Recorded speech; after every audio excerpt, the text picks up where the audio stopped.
Okay.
Hello. Hello, hello.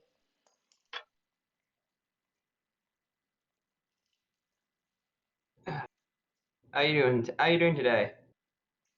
Pretty good. How are you? Yeah, doing pretty good. I've been. Oh, they actually had the large cups at the dining court today. Ooh, somebody must have complained and actually worked. Either that or they put the wrong cups out. It was a quote unquote mistake. We realized people hated it, so yeah, it was a mistake. All these I mean, money saving things, they're just pinching pennies. This is really yeah. silly. Really silly. Eh, that Daddy Daniel's gotta save his monies. Yeah, and to be fair, there's not a whole lot of places where you can cut besides I things gotta for say, students. I've been looking a bit ahead, and oh boy, this gets interesting quickly. Campaign wise. Yeah, Hmm. it's really unfortunate that you're leaving because your character has a lot of potential. I know it's too bad you're not continuing it after this semester either. I might be convinced.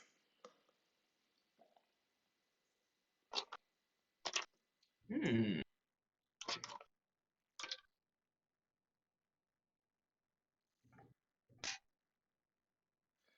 But that being said, it's more of a matter of you aren't going to be here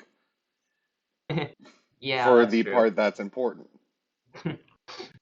Yeah, I'm not gonna be here for uh 3 months. So, like, baseball just completely conflicts with this time. Baseball conflicts with everything on the weekend. Really?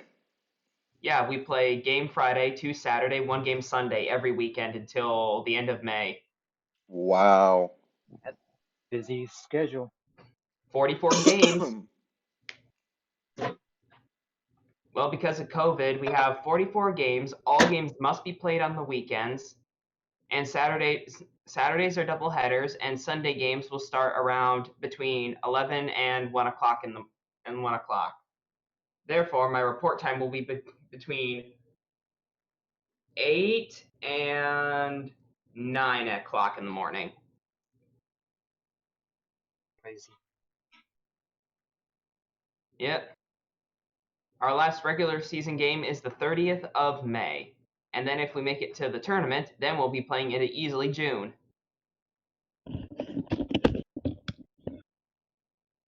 We have a Jason.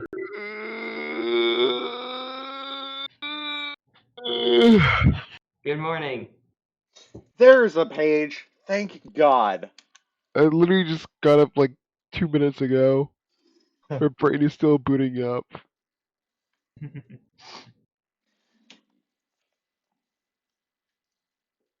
Yes, that's yes, your good brain for is you. booting up. So, um, game. Okay, okay, okay. Found it.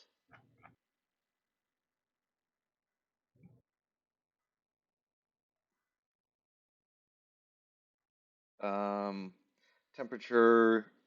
Um,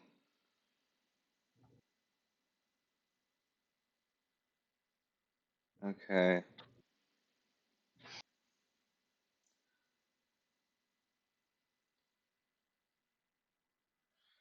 Page 110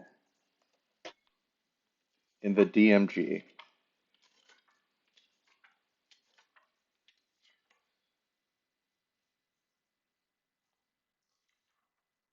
There it is.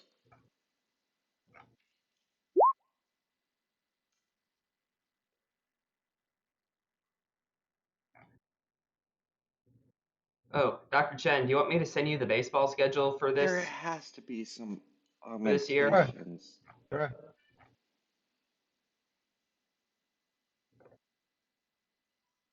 I'm going to alter this slightly. I'm going to alter the rules slightly because, yeah. Oh, there's rules on quicksand? What? You know, the Dungeon Master's Guide has a lot of hyper-specific stuff that you wouldn't think would ever come up, yet you forget it's there because it's so specific.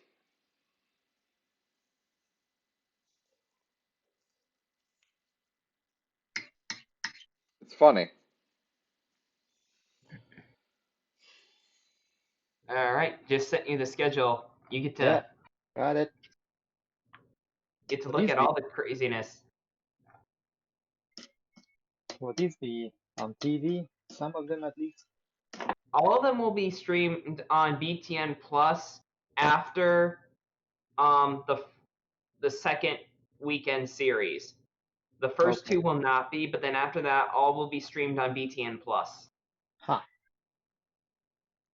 Now, as for what's on BTN, I don't know. I'm assuming there will be some.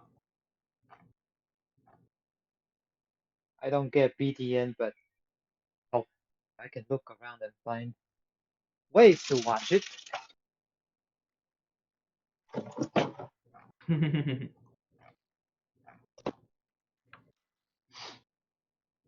It's like how I watched the men's basketball game last night.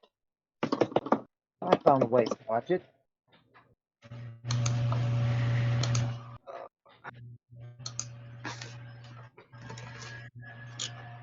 I mean, you could just do what I do and piggyback off my campus feed.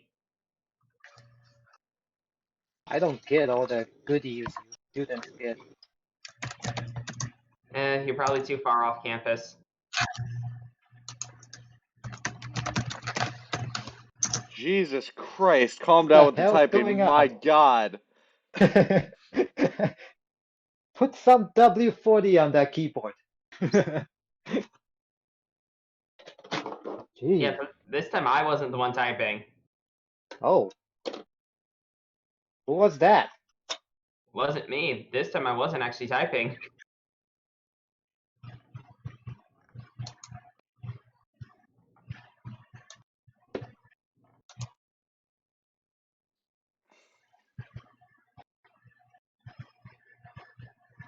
Well, We're level someone. 9 now, right? What? We're Yes, level 9 now, I correct? do need to go through level ups with everyone real fast. So we may as Level well. up? So we may as well start that off right now. Okay. Sure. Level So, 9,000. going down the. Could you guys not do the 1D100 D0? My God. I only did it once today. Okay, Now, fine. anything that happened the first one, anything that happened after the first one, not me. Okay. I only did it once. Okay. So, Walter, starting off with you, Ooh. because you're the furthest to the left from me. Cleric, life Furthest domain. left. At level 9. Jesus Christ! What? Why is everything so noisy? Who is that? I don't know, because I have not been typing. Alright, Paul, at level 9, your proficiency bonus goes up to +4. Oh? You gain an additional spell slot at level 5. Oh. Where is my pictures of aliens, Rover? So now I have to manually go through and add all the spells for level 5. Have fun. For now, Sounds just like a pick. you problem. For now, just pick the one you or two you want prepared. Remember, you could swap out prepared spells, but not the ones that are always prepared. Right. I was going to do that. Can I do that? Can I do that like in right now when I'm doing that quickly? Yes, you could do that right now while you're doing it. Just make sure you tell me at the end what you decide to do. But your proficiency bonus goes up to +4. Make sure you did that, and Yep, it should have trickled down. With that, I'm gonna leave you to take care of the rest. I'm hoping I can trust you with that. What is the rest? The rest is just the spells.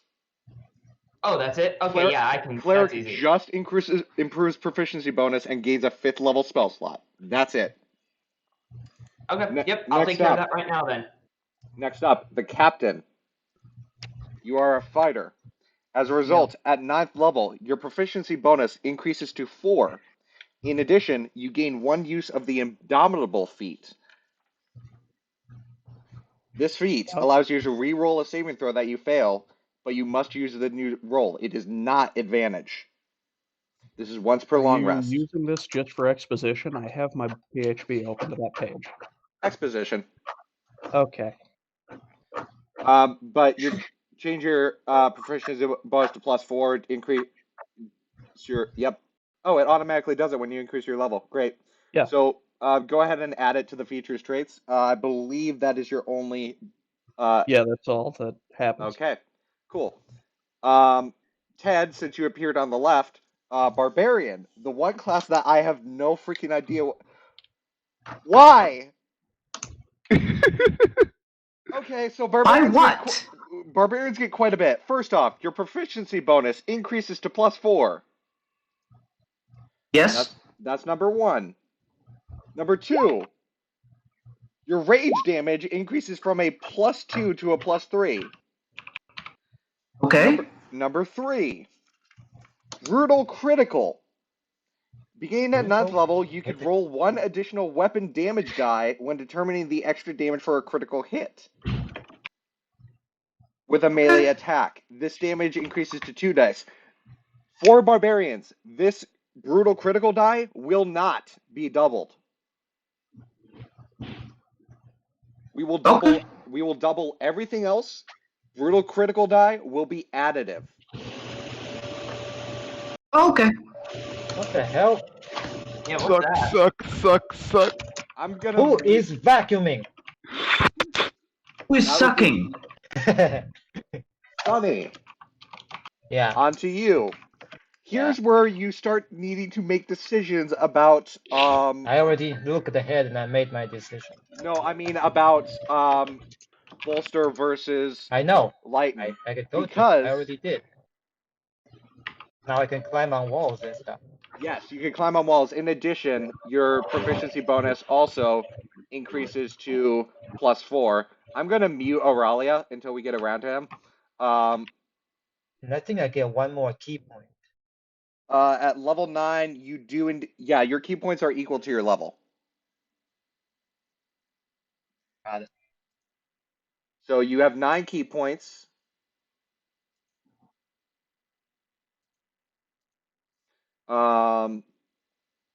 You have the unarmored movement increase. Yeah. So you can move across vertical surfaces and across liquids on your turn without falling during the move, provided you are lightened. Yep. Got it. Hey, the proficiency, is that thing done automatically by Roll20? Yes, it's at the top left corner under inspiration. Oh, I see it. Yeah, okay, cool. Yeah, got So it. it should have trickled down. Yep, I see it. Since I'm assuming Auralia is currently still vacuuming, and Auralia, just ping me in Discord when you're good. I had someone in chat saying, so far, chip crunching vacuum and heavy keyboard. Just need a sneeze and a cough for bingo. Well, there's pollen today, so we're almost there. Okay. It's only a matter of time. Blue. Our rogue. Hi. At level 9. Your sneak see. attack dice increases to 5d6. Ooh. Your proficiency bonus increases to +4. Are you changing my stats for me, or was it... No, you're supposed to do it. My Alright. God. Some of them should automatically update. Also, why are you at level 7? Hello. Oh Does it boy. say at level, does this really save at level 7? It did say you were at level 7 because you didn't change it. Anyhow, um, sneak attack. Make sure. Go ahead and. Where is your sneak attack stuff? That's what I'm trying to find. There it is. It's under your feet. It's 4d6 at level 7, 5d6 at level 9. That's all you need to worry about with that. In addition, roguish archetype feature. What type of rogue are you again? Cat. I think it was Scout. Right. The weird one. So I need to actually pull up Aurora Builder to see what happens there. Is it Boy Scout? Because I'm pretty sure Cat Scout Boy. isn't from normal stuff. So give me a minute to see what you get.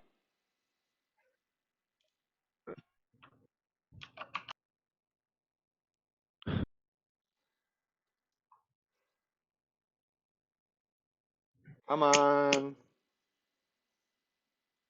Also, is anyone not taking average HP increase?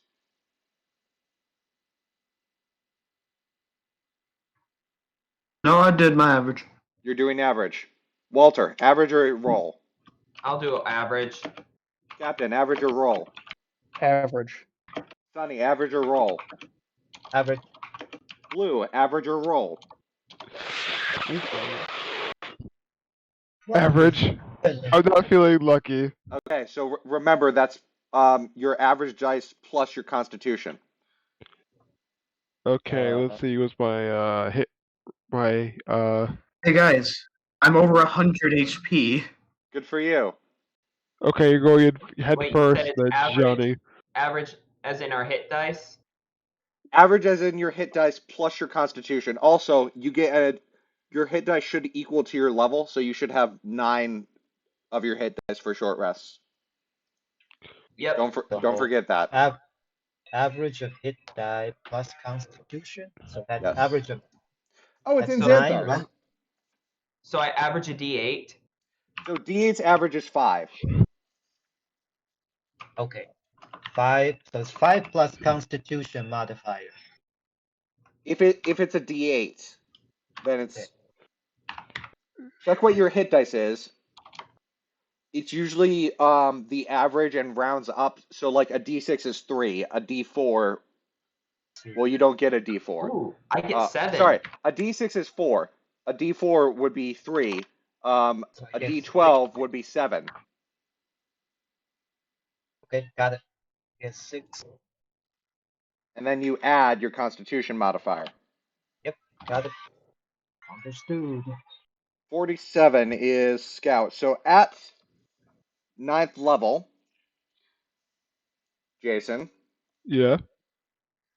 I'm just going to copy this down because I don't think you're going to copy it down. Ooh, gross. I don't feel a thing. Oh my freaking god! Superior What? mobility. At 9th level, your walking speed increases by 10 feet. If you have a climbing speed or swimming speed, this increase applies to that speed as well. This actually, Wow. That's really good for you. that's not bad. Yeah. Yeah. So your speed goes to 40, 30. 40 walking, 30 climbing. It was just at 30. Okay. And I think I need to adjust add the average. Yes. Make sure you add that to your max HP. Yeah. And then set your HP equal to your max HP because you guys all have the benefits of a long rest. Auralia, I'm unmuting you now. Please tell me your vacuum is off. So it's my parents who are vacuuming. Yeah, okay. And anyway, but yeah, I'm taking the average hit die increase. You're taking an average hit die increase. Okay. Sorcerer, you're the most fun. Because you get quite a bit, if I recall correctly. I think I get like additional like sorcery points, 5th level spells, more meta magic points. 9th level, you have 10 spells known, so you know one more spell. Okay. You have a 5th level spell slot, Right. and your proficiency bonus goes up to +4. Cool. Have you decided on what spell you are learning? I think I've narrowed it. I think I'm gonna go with Digby's Big Hand. Digby's Big Hand. Okay. I think I'm familiar with that one. It's a weird spell, but You basically checks out. summon a master hand, and you can like do things. Yeah. Okay, and are you taking the average, or are you gonna risk it all as a sorcerer, Mr. Squishy Boy? Right. Try I and get said that D6. I said I'm gonna do the average, so my health will go up 7 because I have a +3 mod. Right, I didn't hear you because I server muted you. Yeah. Okay. Yeah. So, with that, I believe we are set to go. Everyone's leveled up?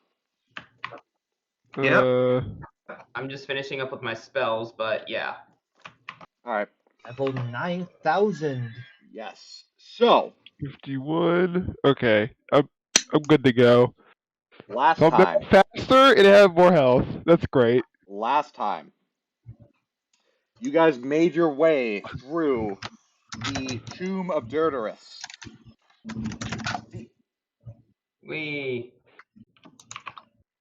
guys made your way through the Tomb of Dirterus and managed to locate and acquire Barum the White.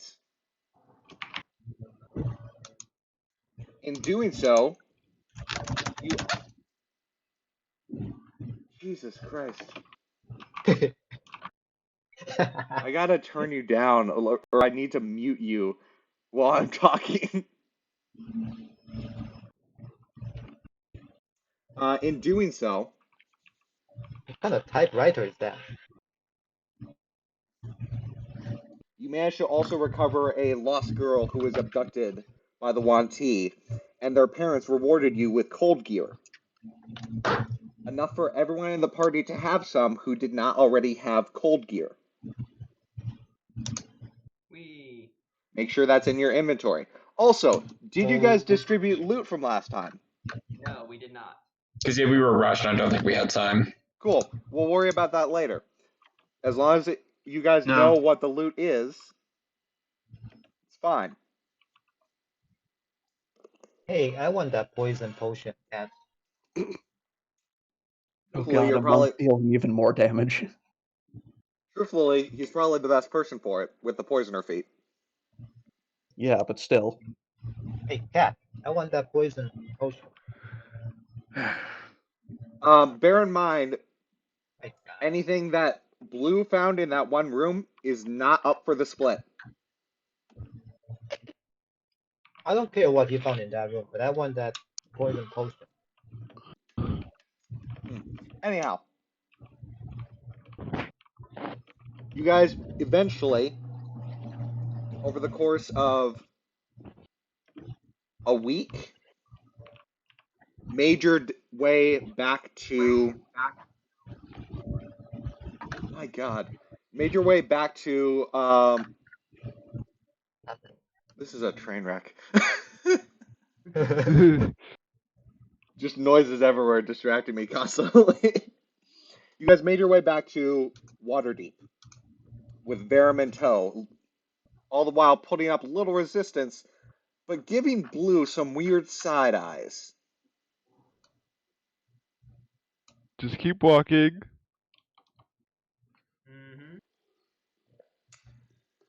He doesn't say much, being gagged earlier on by the captain.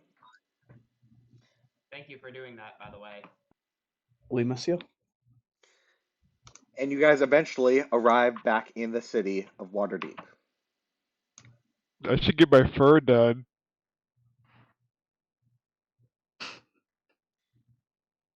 As I you should be more There's concerned a thing about, that I don't happened know. that only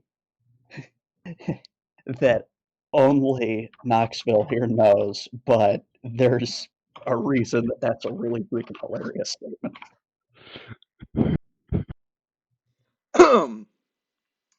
As you guys arrive, the city seems to be rather on edge, but nothing seems to have happened. The council is still in session, clearly discussing what next courses of action should be taken. You're not there, but you pick this up over the course of conversation in the streets. Yeah, I hear they're still going at it. What could be taking so long? Is it really that bad? Is the world about to end? Conversations like that are commonplace as you walk through the streets. Great.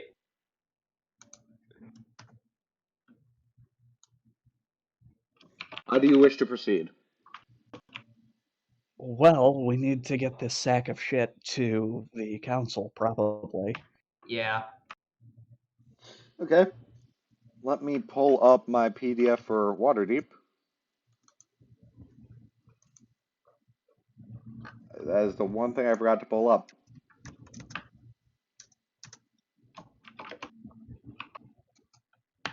There it is, Waterdeep 01. Maps. Maps. Maps.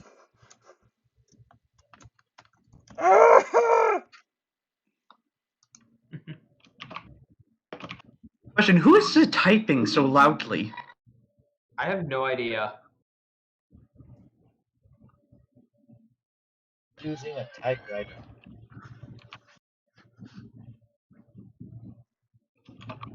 Is that it? No, that seems like...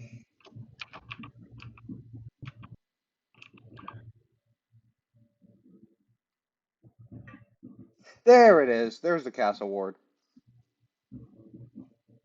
C70... Yeah. Castle Waterdeep. There it is, C76. Where is that? I'm going to assume that's a typo.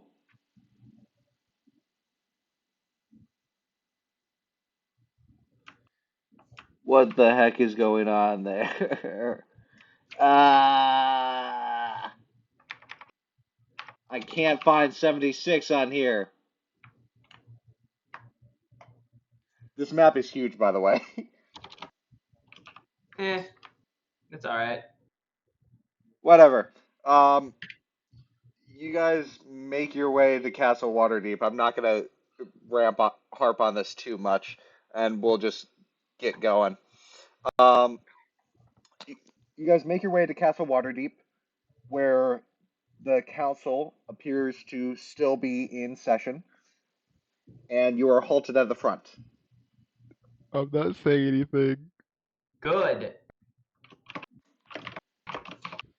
What business do you have? There are 2 guards Well, guarding the entrance.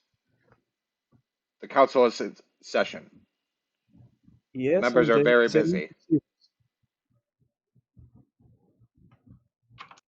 What did you say? I talked over you. Yes, we know the council is in session. They need to see this. Well, he is lucky he is not, how you say, pushing daisies.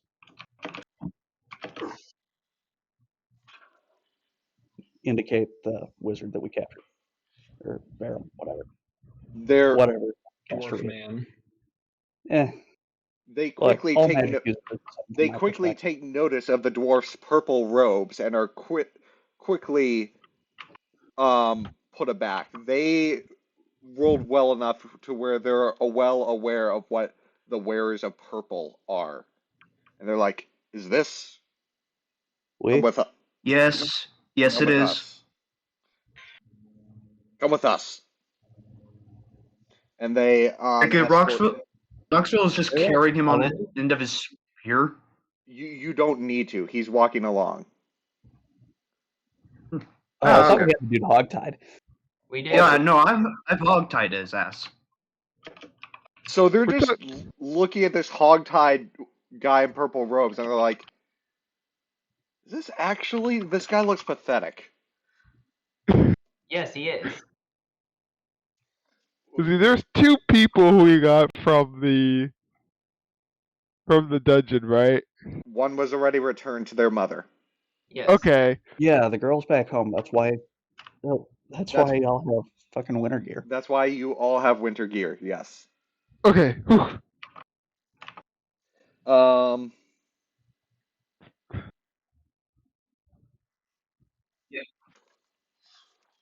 I lost my page. There we are. You guys make your way into Castle Waterdeep, and quickly you are met by Dala Cimarelv. This is the person who told you guys about the Draakhorn in the first place during the first session of Waterdeep, I see. or during the first council. During the first session of the Council of Waterdeep. Whatever. She's the one who talked to you about the Draakhorn. Yep. Meanwhile, you are also met accompanying her. I cannot talk there. Also accompanying her is Ramalia Haventree, the leader of the Harper's faction. Oh my god! The leader of the Harper's faction. There we go. Talking is apparently a trouble for me today.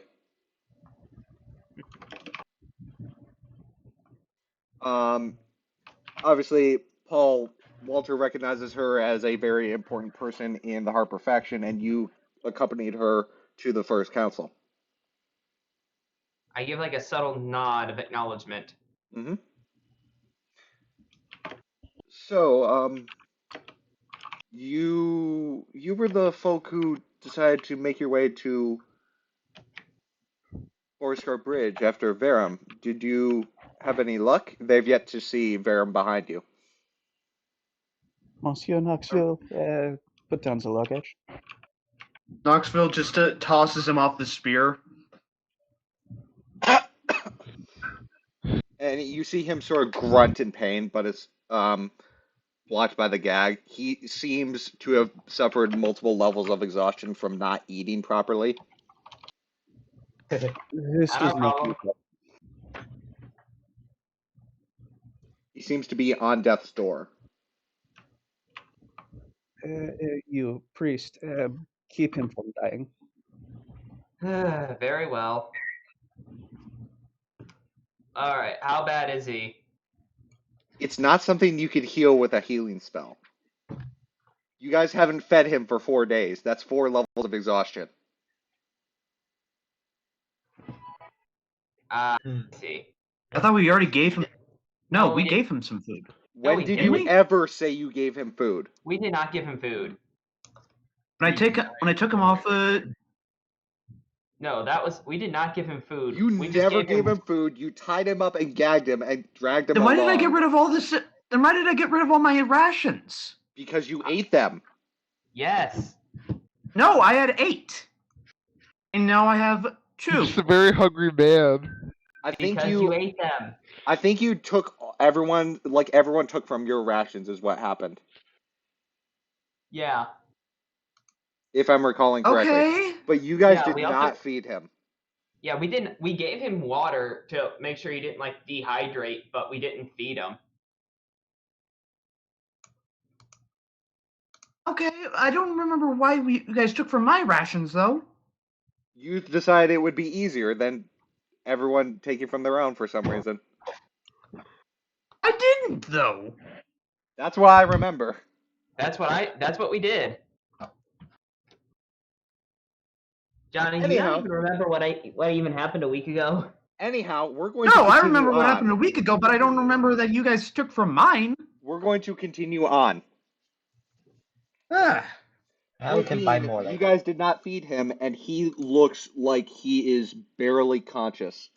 If I recall correctly, that level of exhaustion, level 4, he's not dead. So there's Correct. that. That'd be 6. But he's 2 days from death. I say, all right, hey, I go to. Is there someone around whom I can ask to bring him something, at least something to eat? Not really your place to. I mean, Well, presumably the council would want him alive and be able to see Yes. that, oh shit, this dude's gonna starve to death, and would Yes, have they asked. they all see he looks gaunt and tattered and does not look good. Furthermore, I want you to remind me, what was your role on the gag? Was that the nat Uh, 20? It was stupidly fucking high. I think that was the nat 20. Yeah, it was. So, he's currently gagged, unable to eat anything. As just well, his hit point map currently, because he has suffered 4 levels of exhaustion. Here's what's going on with him. He has disadvantage on ability checks. His speed is halved. He has disadvantage on attack rolls and saving throws, and his hit point max is halved. oof. He is not in a good mood. Wait, he lost.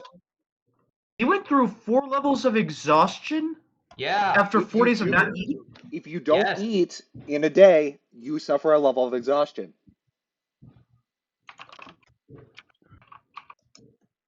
That's how the That's mechanics work, Ted. Yeah.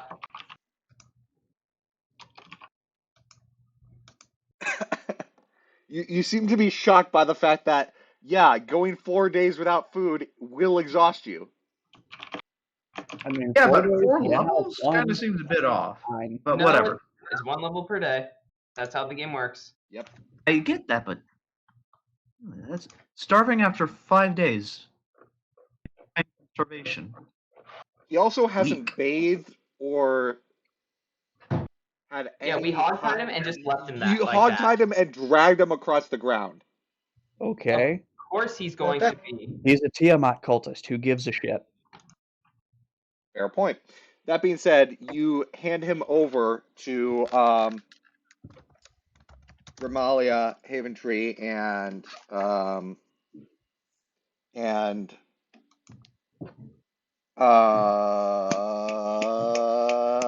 Dala. I tell them he's gonna need something to eat and drink, and you might wanna, I don't keep him alive so that he can be questioned. Yes.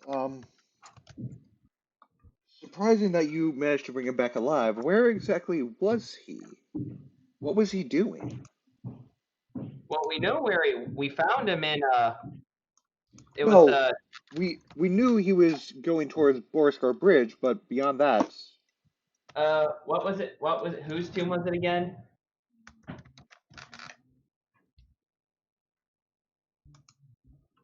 if you're asking me, I'm not going to tell you.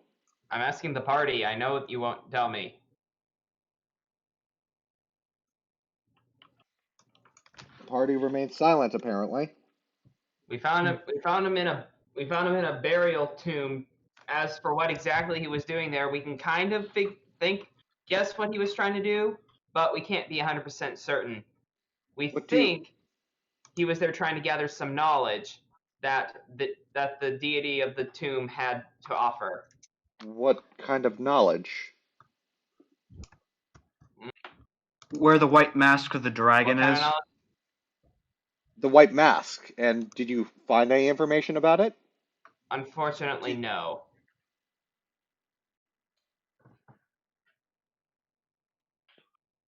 You know nothing of it. You don't know where it could be located or what happened to it? We were unable to find information about that. Roll deception. I thought we didn't have any information about it. No, I specifically told you information about it. Okay, I don't remember that part. I'm not trying to deceive them. I actually did not remember that part. I know, still roll deception. There won't be consequences, but this is basically me telling you to roll deception is a hint to the fact that no, you were told. And it's just a minor roleplay punishment for not remembering. It won't affect much. Booyah. Especially with a nat 20, you are convinced that you have no idea where the white mask is. Well, Ah.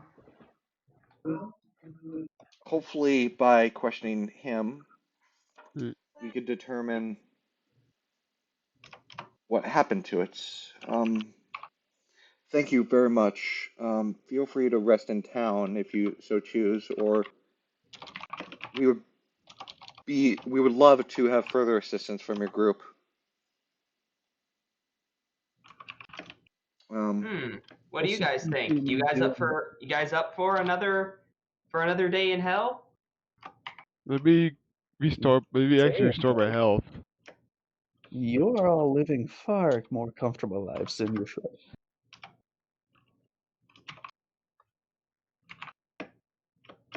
Oh, what makes you say that? You are clearly not familiar with my line of work. I can see that.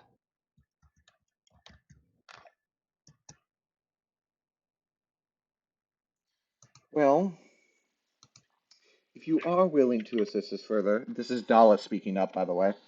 Um, we still have yet to figure out what happened to the Draakhorn, and it's still an ever-present threat.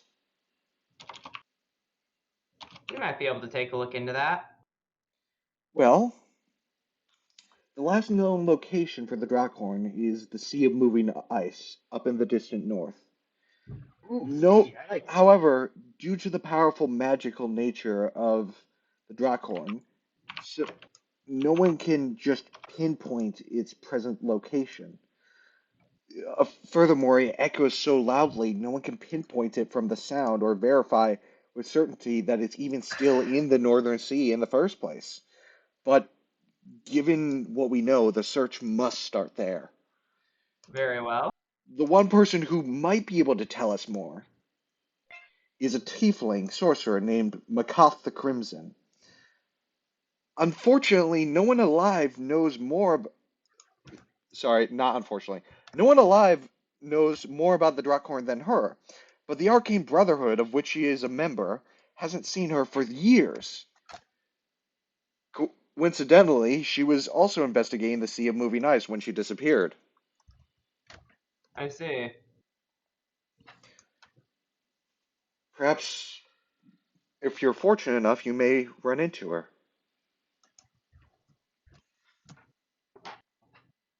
I think we could definitely take a look see into things. What do you guys all think? So long as I am getting paid, I cannot say that I care. Yep, let's go up north. The only thing I need to do is get my fur done.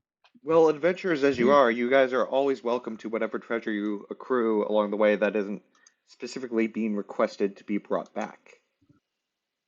Yes. Oh, that's right. We still have to divide up what we got the last time. which isn't much, but Well, how much something. did we have again? Let me I put find it it. in chat. I did put it in chat at some point. Uh, 600 copper, 200 silver, 150 gold, and a potion of poison. I say we all split it up evenly between the what is it? 6 of us? 7. There's wait, 1, 2, 3, 4, 5, 6. Yeah, I say we split it up between the 6 of us. So 100 copper for each of you. I don't need it. Yep, 100 copper for each. And then how much silver was 33 with a third left over, so so 3 of you are losing a silver. Or, sorry, two. Yeah, two I of you don't get carry one. silver. 2 of you get 1 extra silver. Captain, what'd you Hey, say? Blue. I don't carry silver. Okay, so the captain gives instead of that, I suppose the captain doesn't take any silver, so everyone gets 40 silver, and the captain will take 4 additional gold from that pot. So that becomes 146 over 6. Becomes 24 gold to each of you, plus the additional 4 that the captain just took. 24 gold. 24 Hey, gold to Blue. each of you. Blue, I'll give you my share if you give me that potion. Which potion? The poison potion. He wants the poison. Oh yeah, you can have that. Okay, you can have my share. Your share of gold or your share of everything? Gold. Okay, Oh, wait, so gold? So what do we get? He can have everything. I just So- want the potion. so Blue, take an additional 24 gold, and Sunny has a potion of poison now. Yay.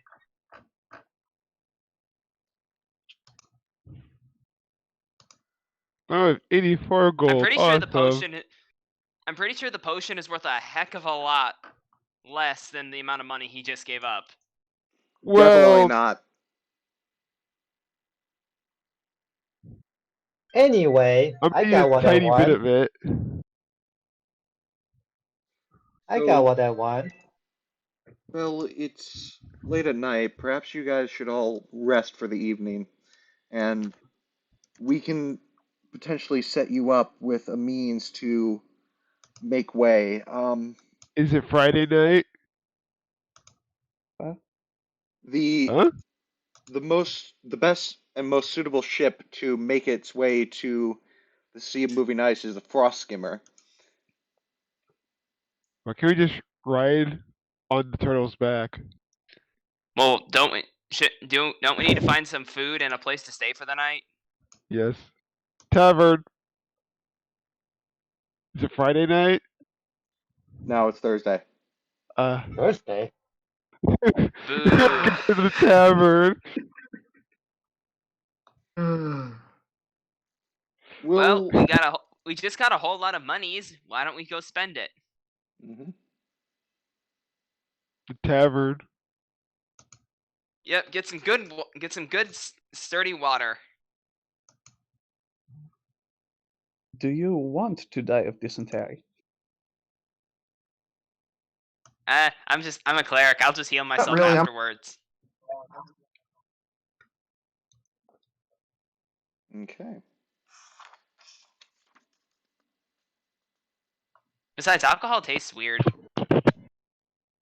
Alcohol is without taste. As you guys make your way to the Broken Lance Tavern, of which you guys are familiar, the barkeeper once again welcomes you in, recognizing you, and says, "Ah, my friends, welcome back. How have So, your travels been?" Do I have that magical mug? I think I do as a magical item. I'm not sure what happened to your magical items, Blue. Honestly, I don't know because they didn't save for you, and that's your problem. Okay, Let's well, get that let's just say I do have the c- magical I mug. can't constantly keep fixing your character sheet. Yeah, Okay, man. Keep breaking. let me Anyhow, just add that to my inventory because I should have that. fine. It's a Isn't that minor called magical. yarn? It's a minor magical item, so I'll allow it. The magical mug that fills us up every certain amount of time. I Yeah. forgot what it would... Anyway, I'll just make sure I have that in my back pocket because I think I might be useful here. Didn't you get the jug of alchemy or something? The one that I think that's what it is. The one that fills itself up. Well, it fills it with different fluids depending on what you want. Jug of alchemy is a pretty important magical item. Make sure to add that back. Yes, that's what I'm talking about. Yeah, jug of alchemy. Make sure you read that item description. Very good magical item. Could have been useful in the last dungeon. Though I can't exactly blame you for that one. Anyhow, you make your way to the Broken Lance Tavern once again, as it's the one tavern you guys are familiar with, and you sit down for a drink. The bartender warmly welcomes you all back in and says, "Well, would you like a round?" Oui, monsieur. Yes, One gold. please. 1 gold will cover it for all of you. As repeated patrons, I like to help out adventurers who come back and spread their business here. Toss him the gold. All right, you toss him a gold. He grabs Yep. a mug of ale for all of you, and remembering that for whatever reason Walter doesn't like ale, grabs him a mug of water. Thank you. I love it. Thank you. I say as I toss him 5 copper. I like a person who remembers this.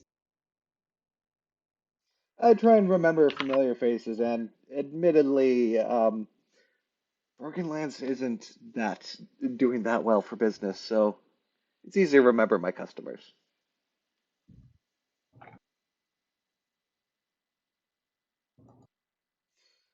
With that, you guys set about drinking, talking as the tavern begins to fill up over the night.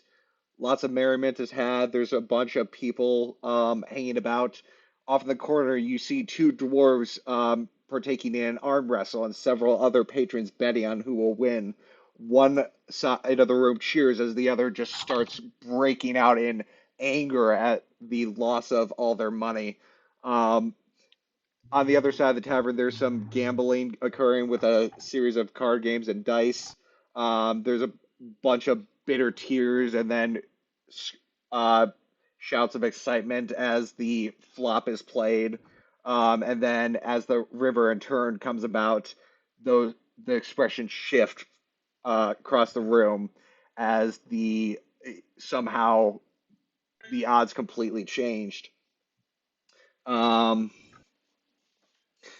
all this is happening. Nothing seems to be really in a sour mood. Everyone's just seeming to have a really good time. You're welcome to go around the bar and converse with whoever you want, or if you want, you could talk to the bartender and request rooms and board for the night. I actually am going to go up to the bartender. All right. And first I say, good evening, sir. I would like to request a room for the night. How much would that be? Well, because I'm on a bit of hard times, 2 silver. Or wait, no, I'm not remembering correctly. I need to find the living expenses 5E. There we are. Um, well, 2 GP should cover it for a person. 2 gold. 2 gold. Yeah, if you want a nice room. But the worse off rooms I could do for a gold. Hmm. Mm. Can we share a room? I mean, I suppose, but it wouldn't be comfortable per se. Who cares about comfort? Hey, Walter, let's share a room. You want to share a bad room or a good room? Bad, the cheapest one we got. Um, There's no chance of any like diseases if we sleep in a worse room, are there? I can take care of diseases. Well, so can I, but I'm just wondering. Oh, don't worry. That's their well, problem. We're safe. Don't be so baby. well, I suppose if you really are strapped for cash, I could give you one for. Oh, that's in Volo's guide. Um, I could give you one for.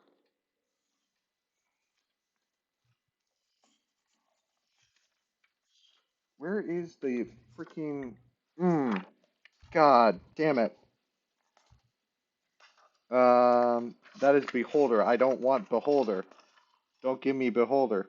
Um, Character basis, Bestiary, Sword, Beast, non-player character, monster list, master. That's not what? That has nothing to do with Volo's guy. Or what?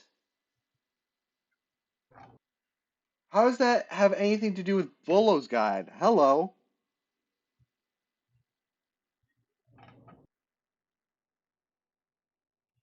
What?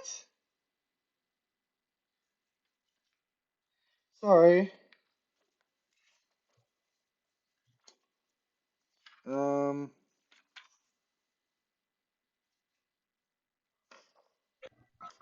Huh.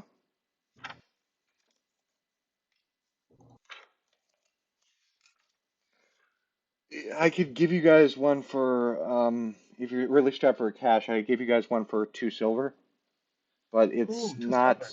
It's that's per person. It's only got one bed and it's rather small. I don't need it. That's true. He can sleep on the floor. I suppose. Here, I say to Sonny, here, I pitch in 1 silver, you pitch in another. Fair enough? Sounds good. Deal.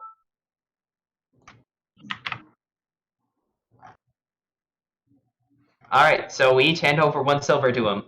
Okay, and he says, "Well, here's your key," and hands you a key to a room. Alright, excellent. What about the rest of you?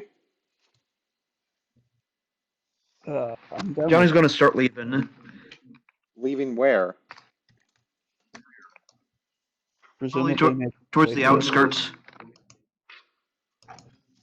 Oh, He does not like being in cities. I mean, I'll just hang with Knoxville, honestly. Okay, so you guys make your way towards let me find a good spot.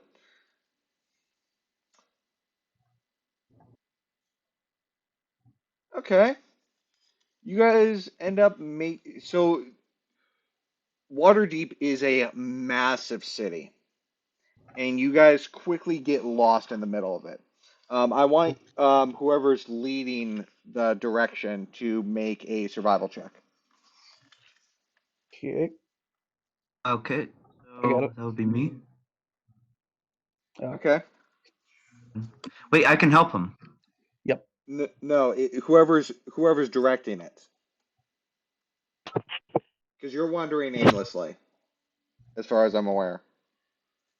why wouldn't Well, we actually, just go back I the have a way that we wander. came?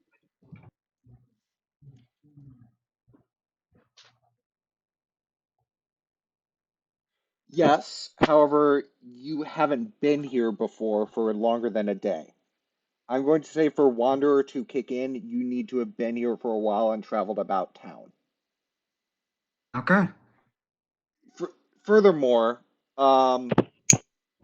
usually the better feature or background feature associated with that would be Urchin.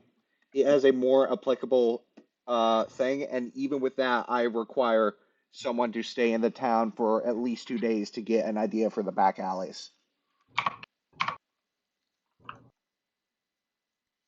All right. Just stay, I say, hey, can they just stay with us? They decided to head out somewhere.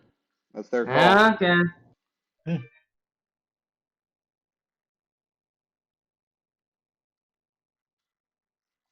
Why the hell does it think?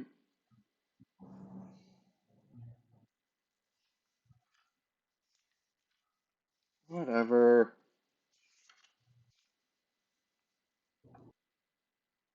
Oh my god. Okay, that's interesting. Oh, also, can I go up to the bartender and say, excuse me, by any chance would you happen to know a place where I can get some sulfur? Some sulfur. No, I can't say I do. Know anyone who might know where to get sulfur? Not, not as such. I apologize. I'm just a barkeeper. No, Trying to that's make fair. my way here. I was just asking if you knew. So, Knoxville and the captain. You guys end up making your way over to the docks. Okay. And as far as you're aware,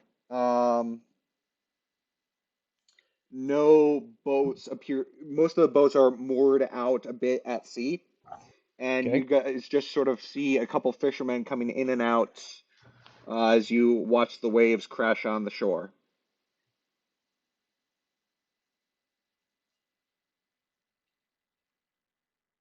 All right. So you guys are over by the docks. We went the wrong direction. The wrong direction, the wrong direction, the wrong direction, I tell you.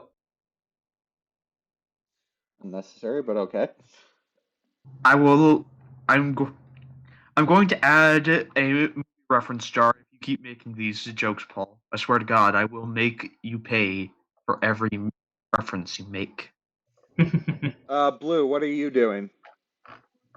So I'm downstairs in the tavern. Yeah. I slap my alchemy jug on the counter and have it fill itself up with beer. That's not how that works. What do you mean that's not how it works? Did you even read the item's Yes. description? I don't think he does. No. I don't Yeah, think it says so. by naming one liquid, the jug can magically produce that liquid, Yes. which can be poured at a rate of up to 2 gallons. Yes. Yeah. Uh-huh. So I just have to say the name of the liquid. Yeah. So I say beer, please, at the. It has a limit to the type of stuff it could produce. Yeah, it says it can produce acid, basic poison, beer, honey, mayonnaise, oil, vinegar. Okay. Beer is one of those things. Okay. Huh.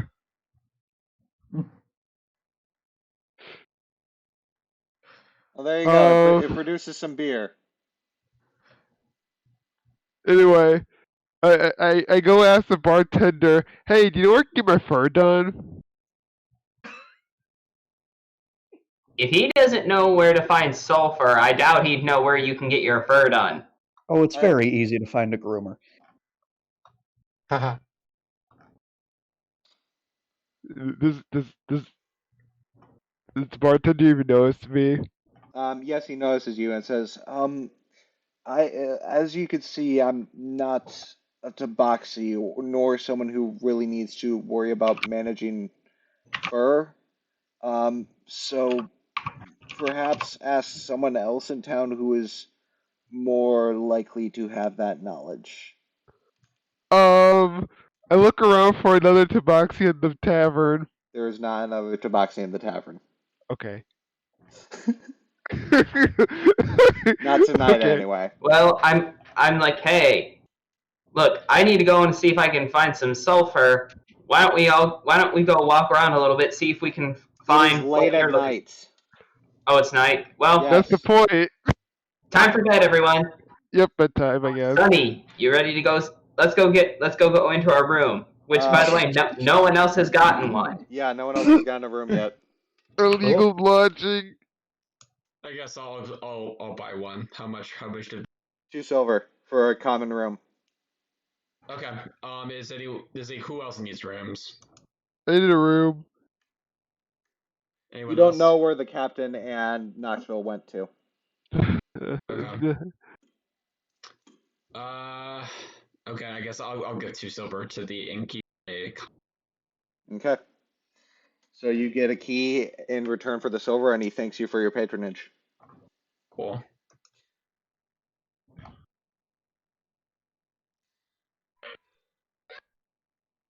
Knoxville and um, Knoxville and the captain. You guys peer over the dock, laying your legs sit over the edge, peering over the water, and you notice the moon's reflection casting down as it's a clear night sky. The moon is half full, on its way towards being a full moon. It's a beautiful night. The stars are shining bright. Not a sound but the crickets and the lapping water at the edge of the docks. A couple fishes swim to the surface. You hear a bird off in the distance. It's a rather peaceful night.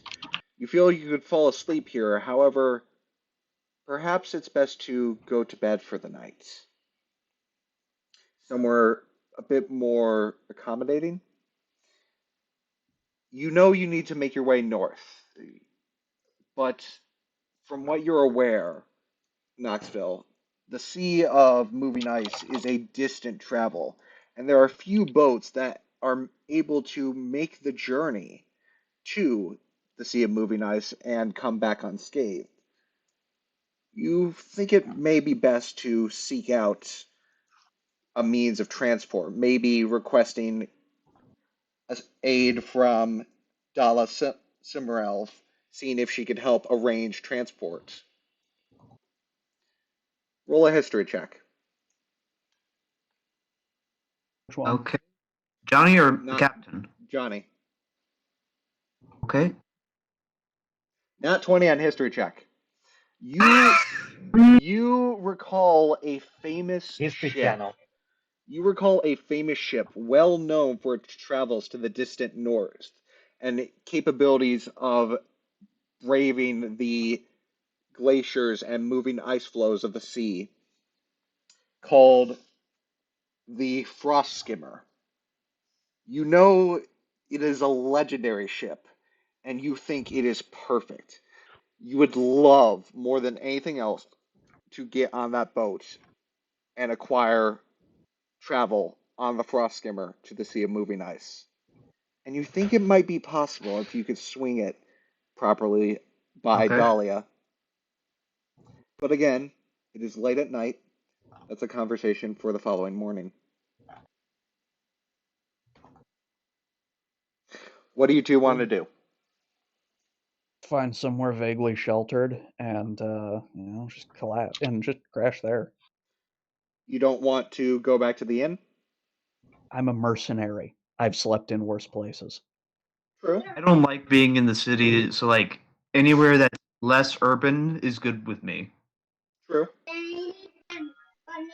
The suburbs. Oh God, no. Why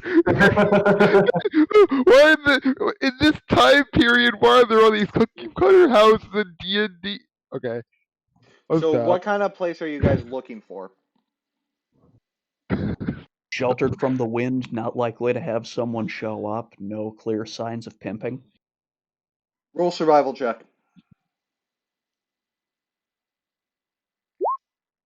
Ooh, There's some trace signs of pimping. Ouch. You're unable to find anything. It takes about 2 to 3 hours of searching, and you're unable to find anything you think would be worthy to sleep in.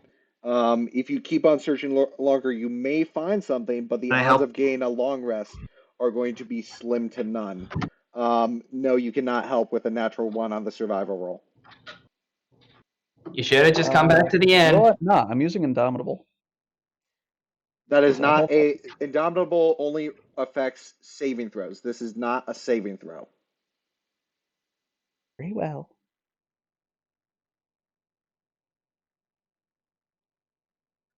Yeah. Yeah.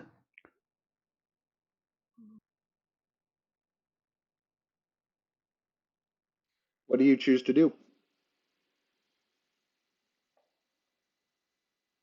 What all mercenaries do: lower my standards, find somewhere that is in the eaves of a fucking building. I mean, like, Okay. Like, can I Well, you're able to find a place you think you could sleep in. It doesn't look great, but you're able to find something. You make your bed there, off in a little corner hidden in the shadows where you think you'll be left undisturbed. And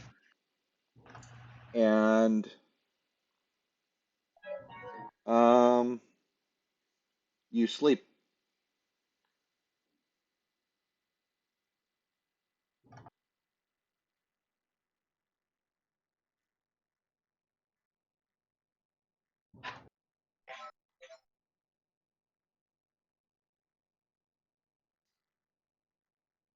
Okay.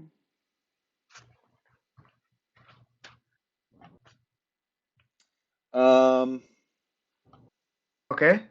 Knoxville, do you sleep at the same place or a different place?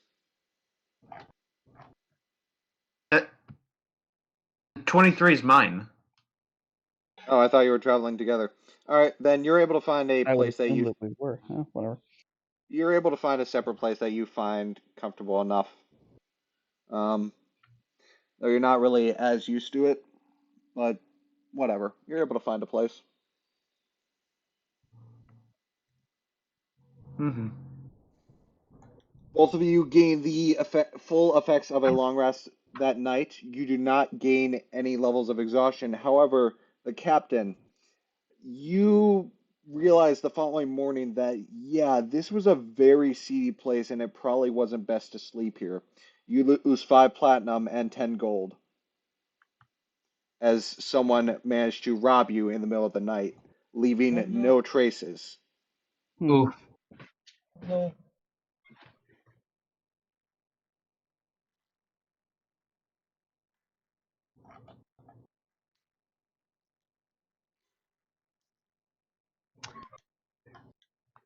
The rest of you have a pleasant sleep in the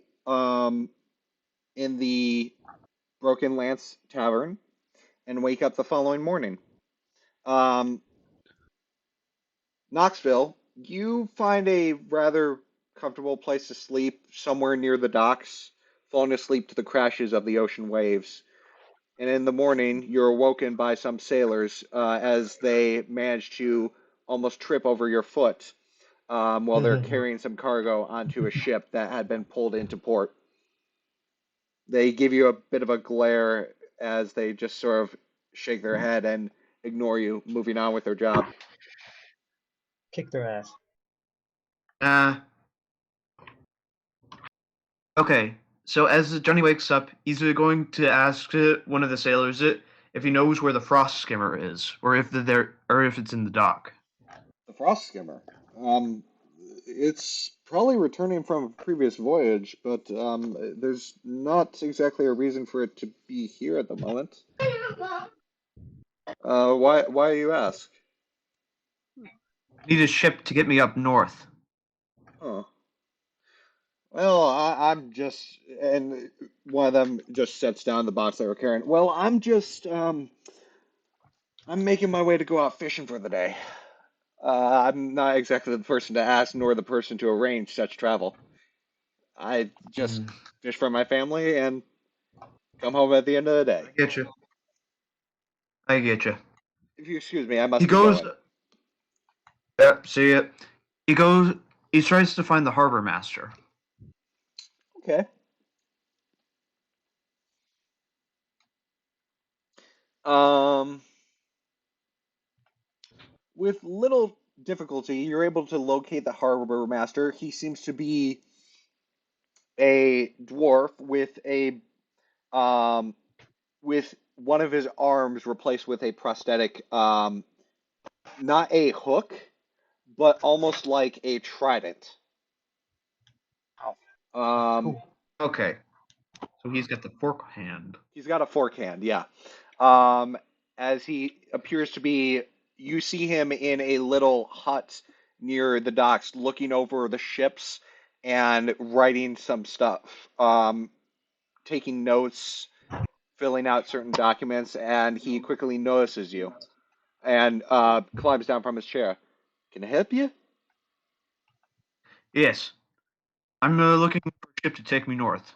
I was wondering if you had any idea where the frost skimmer is, or when it can be coming home, or The frost water skimmer. deep here. The frost skimmer. Well, this is certainly one of her homes. This is not her only home. And I figured. yes. Well, it might be here soon. I don't have any. I do have word of it coming into port recently. Apparently, the some members, some higher ups off at the castle or whatever, you know the nobility. They wanted it for a journey Yes. north for some reason. So, if you could somehow convince the nobility to let you onto their ship, then by all means, go on, travel north on the frost skimmer. But good luck with that. Thank you. He starts heading over to the inn. Okay. The captain, you wake up. What do you do? Make my way back to the inn. I'm not Okay. going to waste time, hunting some random street kid who just saw an easy score. I don't give a fucking Alright. shit. Like, I'm a mercenary. Money's easy to come by. All right, fair enough. You guys make your way back to the inn, and around this time, the rest of the party sleeps in a bit more, not awakened by the natural light, and instead waking by candlelight, and the clamoring of people making their way downstairs for a morning breakfast. As you guys make your way down, there's some freshly cooked potatoes and some water and some juice of a freshly squeezed fruit. It appears to be red in coloration, almost looking like it's equivalent to our pomegranates, but looks slightly different. It has a bit of a white curved design on the fruit, making it almost magical. It tastes amazing.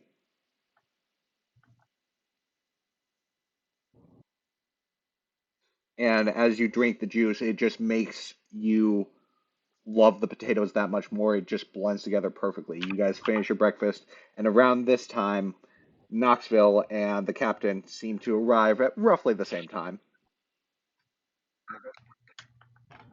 Where were you guys last night? Working. Out. Fair enough. I thought it and figured out a ship that can take us all the way north to the ice sea. That's great news.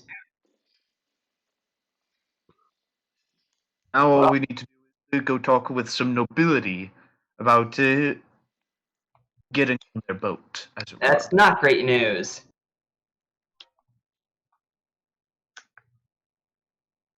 We can talk with the castle. Well, this is going to be interesting. Although, before we do that, I'm going to do a little bit of...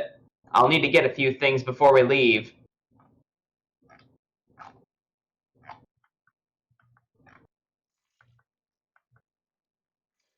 So what does the rest of the party decide to do?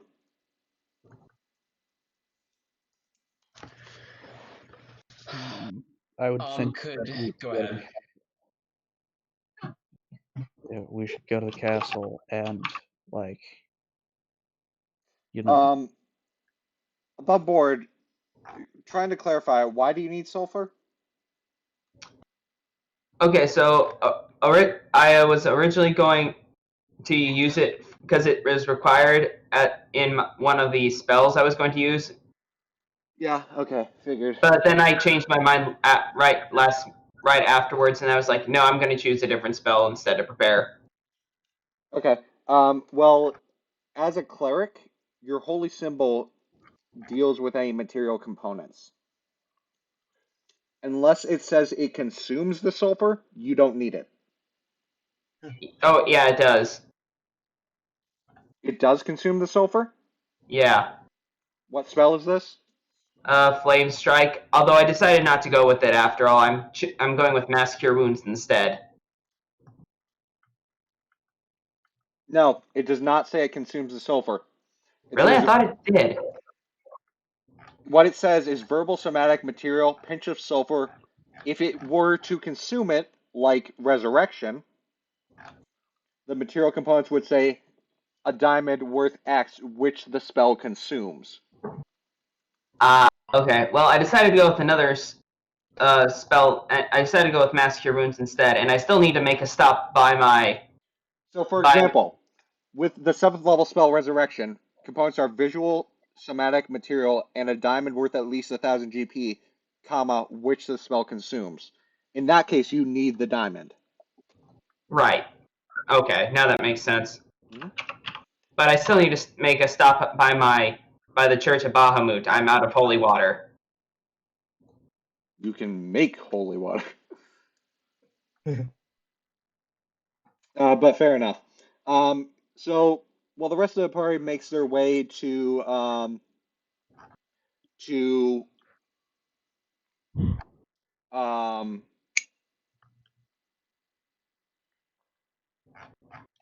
the castle of Waterdeep, you make your way to one of the temples, and while it's not a temple of Bahamut,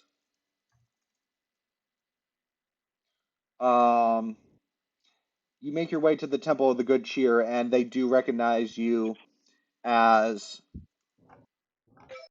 a cleric in your own right, and they offer to sell you holy water at standard price, but they're only willing to give you like 5 vials. Guess I'll take what I can get. Holy How water. much? How much? How much? I'm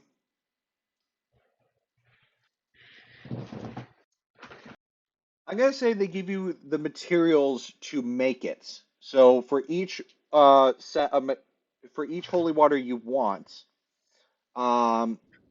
you have to spend 25 GP, and they give you powdered silver equivalent.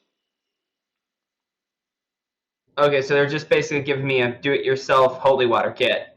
Pretty much. Okay, and then I can buy, buy You could buy the each powdered kit. silver from here. Is what's going on. Okay. I mean, I might as well. How much powdered silver are you buying? I mean, enough to make. How much would it take to make 5 vials? 125 gold.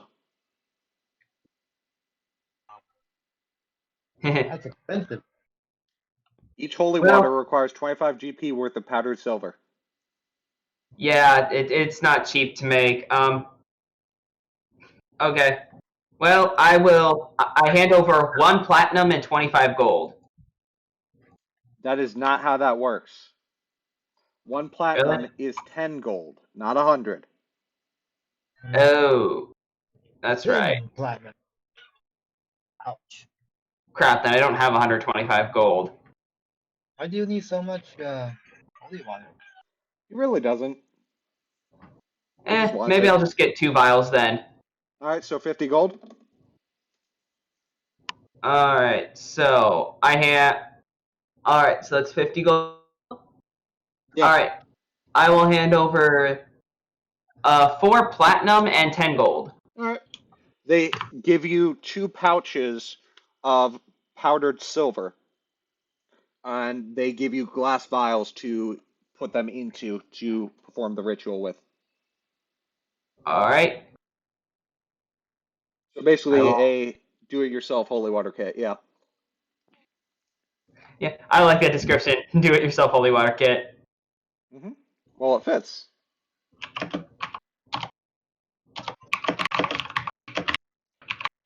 Fuck. What?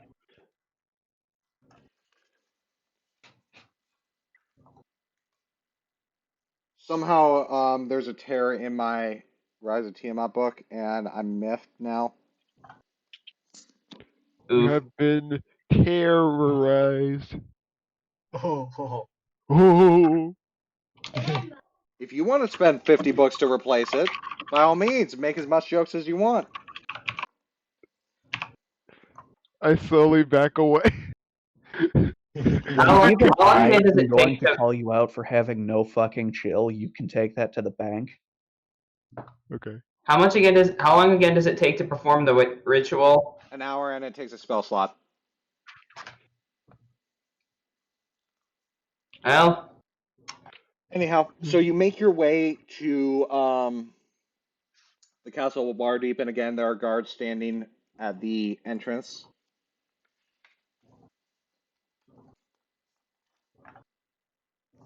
That went through half a page. God.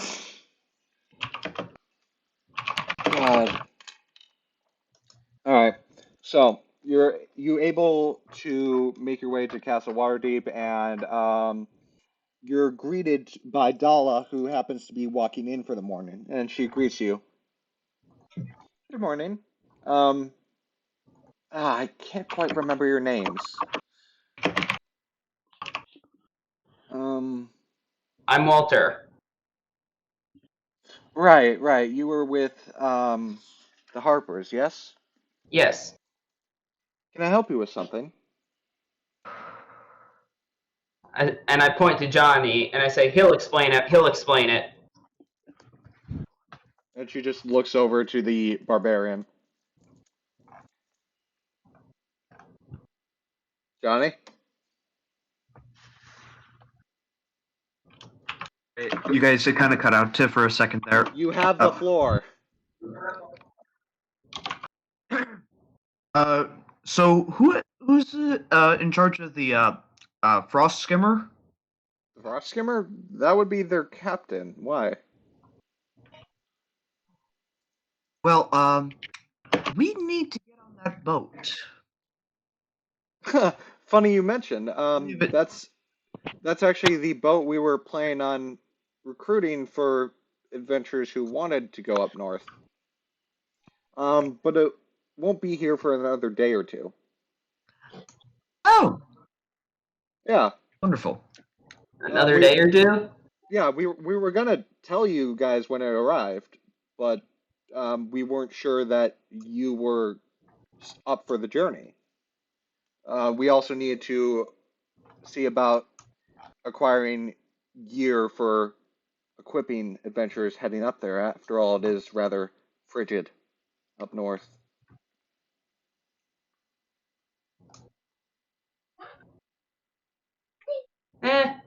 Well, gives us some time to look around for things. I need to do some shopping myself. So I'll definitely take advantage of this downtime. Exactly. You have 2 days of downtime as you wait for the boat to come into port. How do you guys want to spend it? All right. So first and foremost, is there like any let's say like trinkets shop I could look? Yeah, I'll say there's a trinket shop you could find. Has a Okay, bunch of awesome. doodads and toys. It appears to be a toy maker shop, and there seem to be a bunch of wind-up stuff. Okay, gotcha. So for reference, the reason I'm doing this is so I can acquire the material construct, which requires an ornate stone and a metal lockbox, with combined a total of 400 GP. So I was hoping to spend some of my money on the lockbox to at least get that and hopefully find along the way. So say that one more time. You cut in and out a little bit there. Sorry, no worries. Yeah, so basically, like for the spell summon construct, I have to have an ornate stone worth at least 400 GP. So I'm unsure if that means that metal lockbox is worth 400 GP. I'm pretty sure the ornate stone is worth 400 GP. Is how it works. Okay, gotcha. So could I? So my hope is I can just find the stone, get the box now. So if I would find the stone, I could then just use it there and then. A lockbox is a strong box, metal chest with a lock, usually made from iron. How You want depending on how good you want it. Wait, what? A lockbox is like a cubic foot. Okay. Just I bear thought it that. was just something. I thought it was like something that just be like pocket, like use a spell, then Yeah, use I'm something you hold in your hand. looking at the 5e equipment. A lockbox is a cubic foot, Okay. which I suppose makes sense. Mm-hmm.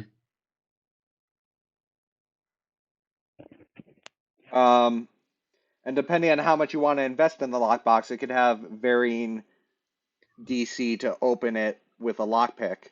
But the base cost is 15 GP, and it weighs around 4 pounds. So because the ruling on this is that the stone has to be worth 400 GP, not the Yes. lockbox. Correct. The stone. Okay, gotcha. Okay, I just want to make that clear. That's how I'm Okay. gonna rule it. Okay. Is there something that could be within the realm of like 35 to like 65 gold? 35 to 65 gold. What? As like the price, like the quality of the lockbox. Next increment is at increasing by 100 GP. All right then. Well, in that case, I think I'll buy the 15 Yeah, GP. probably a Yeah. good call. Yeah. For So what I will what it's I'll hand worth, over one of my platinum and 5 okay. gold. For what it's worth, do you have a bag of holding? I'm not seeing it in my inventory as of now. Then you don't have it. Yeah, so this could easily fit in a bag of holding. Okay. But because you don't have one, you're just lugging this thing around. Okay. Could I get that as well? Could I maybe safe shop around for that? You know how the rules work with searching for magic items. Okay. Hey. That's gonna be All right. 100. That's gonna be 100 GP to search it out. But yeah, it's gonna be 100 GP to search it out. Okay. So I mean, I want to know this so I can get calculate worth it or not. How much would it cost? The bag of holding itself cost if I were to? Would it just be if I make the DC check, I get the 100, I get paid, or So 100 is to seek it out. Especially, I'm going to require the 100, especially since you're frantically searching within about 2 days, and normally okay. this takes about a week. Mm-hmm. I have to pull up the page in Xanthar's guide. Give me a second here. Downtime revisited. Find a magic item 126. Here we go.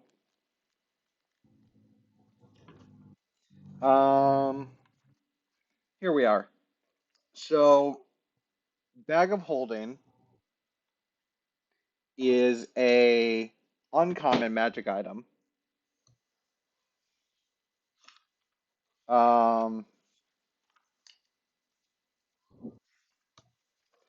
But what type of uncommon magic item is the question. And for that, I need to go to Tasha's.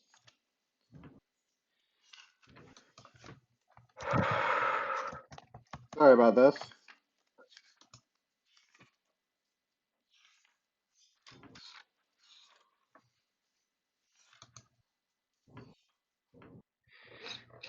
I'm pretty sure this is Tasha's. I don't think it is. So it's going to cost a couple hundred GP for the bag itself and 100 GP to search it out. Okay, well I don't have the money for it then. All right. Get ritzy. I need to do a little bit more shopping. I just realized. Yeah, go ahead. What are you shopping for? Cork. Cork? Cork. I have Water Rock as a spell, and it requires a piece of cork. Does it consume it? No. Then you don't need it. You don't need it. We just went over this. Your holy simple will do it. It actually. Okay, I seriously did not think it counted for that. We just went over this. I did not think it counted for just like something like that. Okay. Yeah. Fair enough. Mm-hmm. Any other shopping you need to do? I'm good. Okay. Any other shopping you need to do, Aurelia? Probably nothing within. I mean, if it costs 100 gold, just I need pay to the shop. chance to get the magic item, then I probably don't. What do you need to shop for, Blue? I was just I don't know, like I Uh, don't know. I mean, a wand, possibly like a magic wand. I don't know. That probably is out of my budget. For reference, I have about 150 gold between my platinum and my regular gold. I know what I need. What do you need? I need something very important. Arrows! Arrows. Oh. Arrows. Oh yeah, he's got a good point. I'm so low.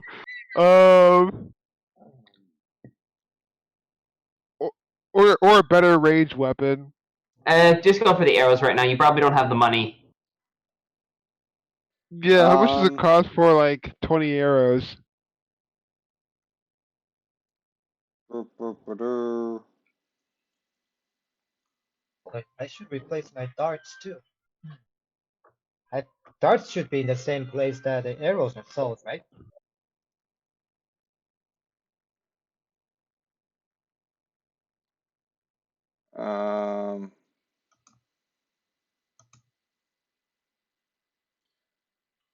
Well, for some reason, he doesn't want to tell me the cost of arrows, which is interesting How and about rather darts? annoying. You find the price for darts?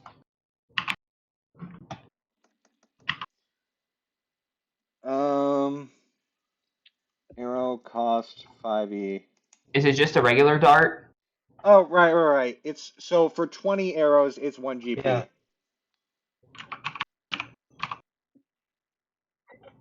So you're able to find a shop and buy arrows for 20 GP or for 20 for 1 GP. They won't sell more than 40 arrows to a person. Or actually no, they won't sell more than 40 arrows to a person. Yeah. So how many arrows Does do you that buy? What? How many arrows do you buy? You can buy up to 40. How much were they again? 1 for 20. 1 One GP for gold for 20. 20 of them? That's pretty good. Yeah. How I many can buy up to buying? 40? Yep. I'll take your entire stock. Okay, cool. Do you have a quiver for 40? Oh, wait, is this, I think my maximum is 20. Yep. Okay, can I buy 14? We'll say you buy 20, so it's still a gold. Okay. Okay! Captain, what about you? You buying anything? No. You don't want to buy more arrows? You know what? Yeah, I might as well get just 20 of them. Yep. Looking for darts cost, by the way.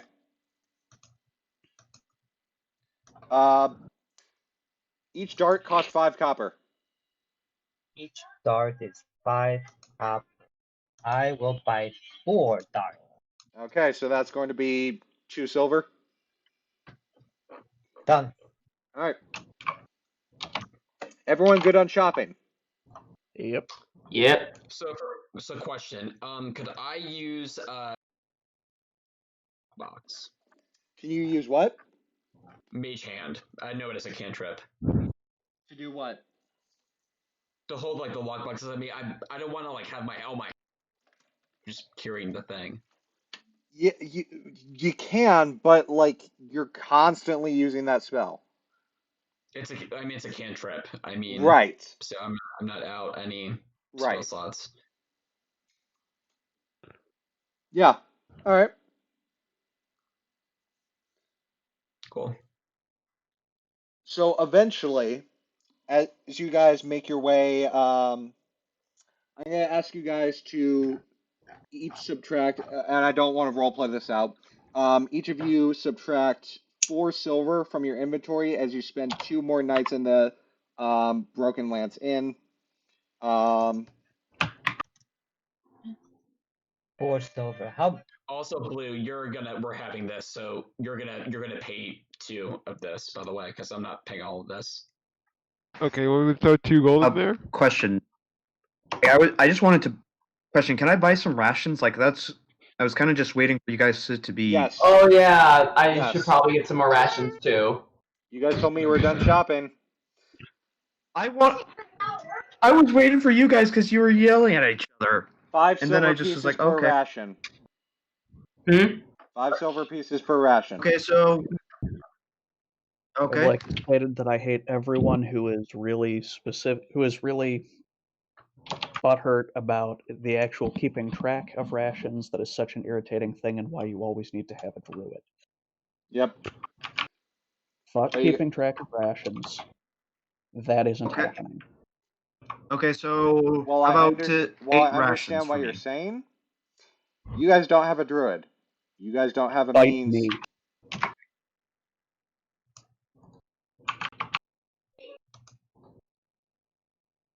If you're not going to keep track of it, I'll keep track of it for you. It's still incredibly anal, but okay. Fight me. How Okay, much for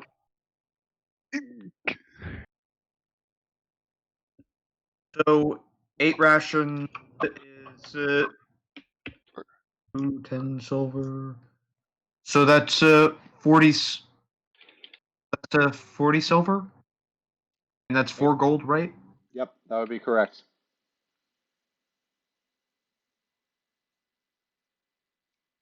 I think, let's see, how many rations do I want to buy?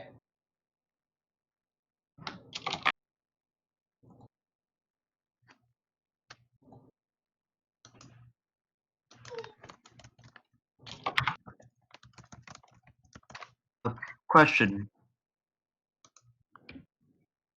So while everyone is doing their other shopping and stuff, for the rest of the days, could I just be exploring the city? Yeah, but there's not really much to really find per se. Well,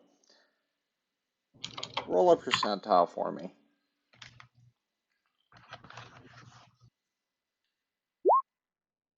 Yeah, you don't really find anything of importance.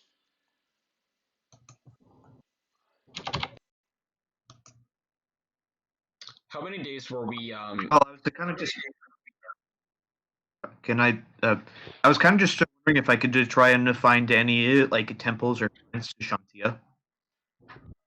Yeah, you're able to find one.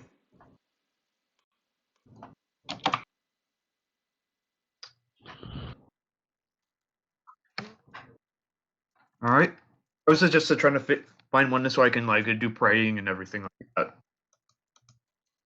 Oh, yeah, I mean, if you want, you can come with me. I'll probably at some point go back to my temple and do more homage, but you can always come to mine if you want. Well, it's more of just a difference of like nature praying versus like that sort of praying. Hey, offered, you don't, I just offered. Yeah.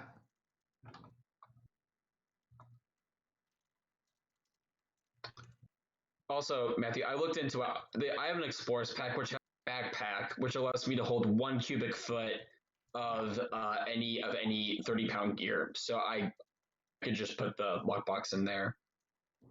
Okay. So I'll do that.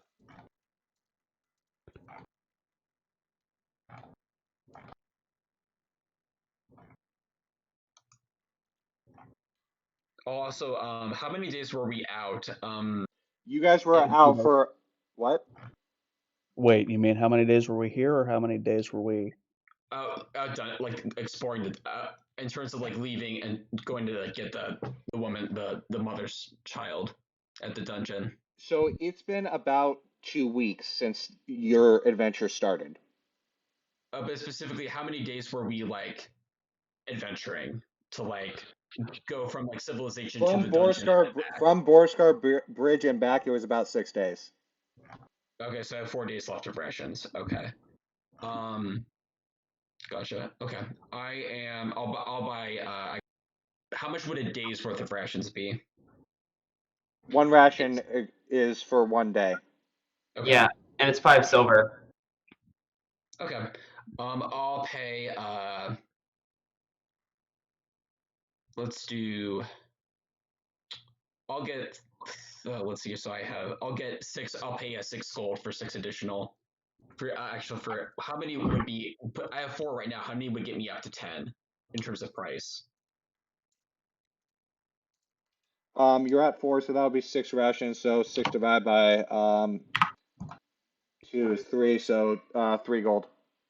I'll pay the 3 gold to get that amount. Yeah, I usually keep 10 rations on me at one point in time, but yeah. So since we used 6, I just bought 6 more.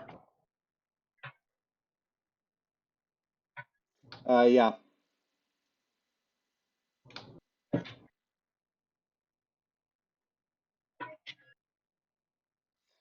Okay. So you guys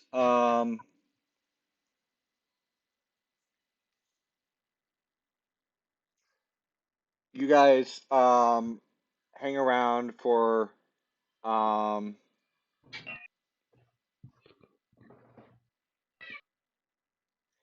you guys hang around for 2 days um as the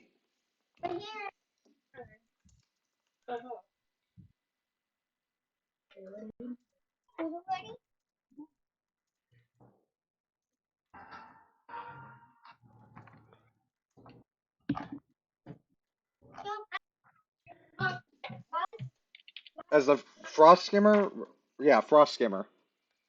Um,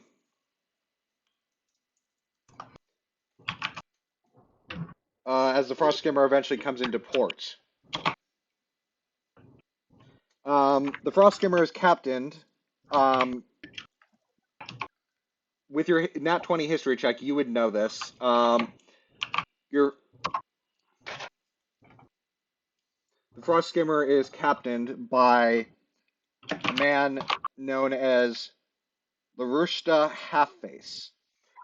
As you guys approach the docks, you guys notice this man covers half of his face with a leather hood. With your history check, you have heard rumors that the right half of his face was left a scarred ruin from severe frostbite suffered years ago on the Sea of Moving Ice. Was he called half face before that? Probably not. Probably not. It's probably called full face. Or just LaRushta. The So if he frost had skimmer. spent twice the amount of time, he'd be no face. The frost skimmer is a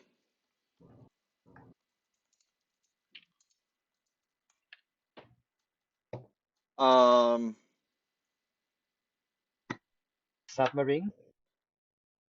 is a light longship with a shallow draft. It appears to be driven by a single sail or by oars when necessary. A combination of wind and oar powers is needed for picking a course through closely packed ice. And despite the ship's length of nearly 60 feet, you notice as its 40 crew members are able to shove it off of the dry dock, implying that it can be lifted by its 40 crew members if it becomes hemmed in by ice. It's open to air, but the crew rig sailcloth shelters across the deck to keep away the wind and sleet and hold in some warmth. All of you at this point should have cold gear if you don't already have it. Yep. Yep. Okay. So, because the book says so, we're going to gloss over the journey north. What? Yeah, it doesn't matter. It doesn't care. That's not the focus. Yeah, I mean, not much is going on. How long does it take? I mean, what kind of cold gear did we Okay. get? I can't remember what it was You have called. winter gear. Jackets, boots, Gloves, winter come- clothes, that sort of stuff. I mean, size? But yeah, unless you guys want to fight a kraken or something. No, never mind. I How long does it thanks. take? I kind of would like to keep the plot moving since I have unlimited time. Yeah. Great. How many days does this take? I need to know how obsessive compulsive I can be about making sure that my weapons are kind of plot sparkling.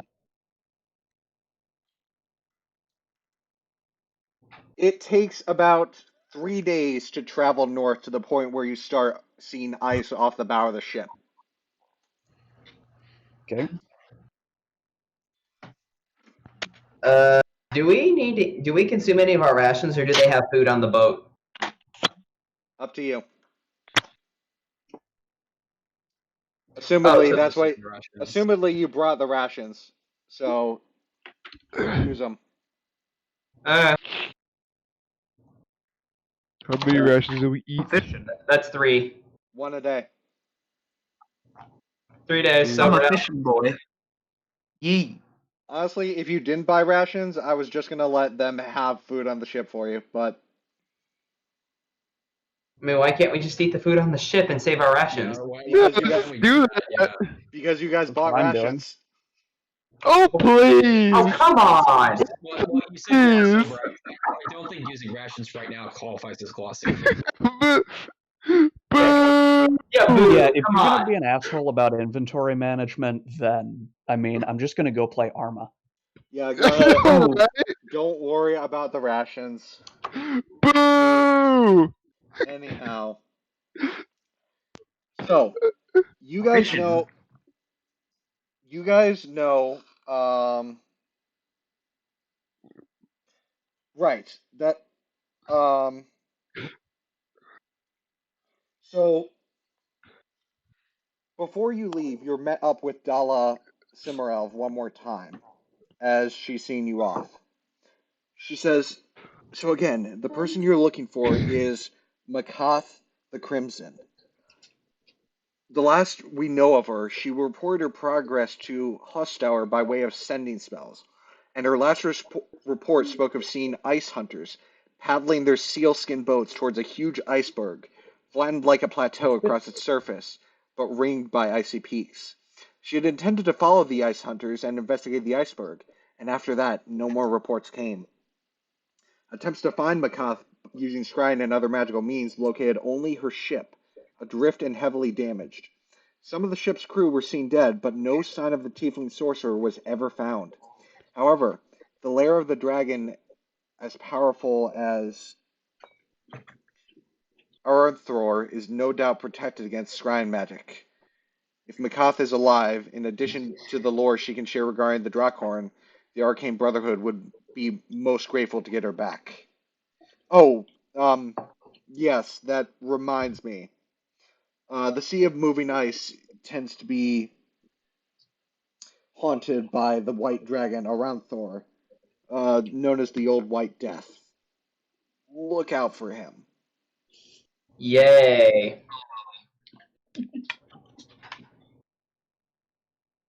Well, off we go into the wild white yonder. Oh, yeah, it's up north. I just it's like, wait, Any wait, of you that's guys can ice. make a, as you guys travel, any of you can make a history check to see if you know anything about the Old White Death. I might as well. I'll go for it. Why not? I don't see any reason Whatever. not to. Sure. Bleh, E- Aw.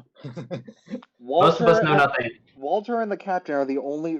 Sorry, Auralia and the captain are the only ones who have some inkling of knowledge. The white dragon Aranthor haunts the sea of moving ice like an avenging wind. Personifying the brutality and savagery of his kind, Aranthor um, has a chief lair beneath a remote peak known as Lone Fang Mountain, but he maintains a number of smaller lairs among the icebergs that drift with the seasonal tides in the sea of moving ice.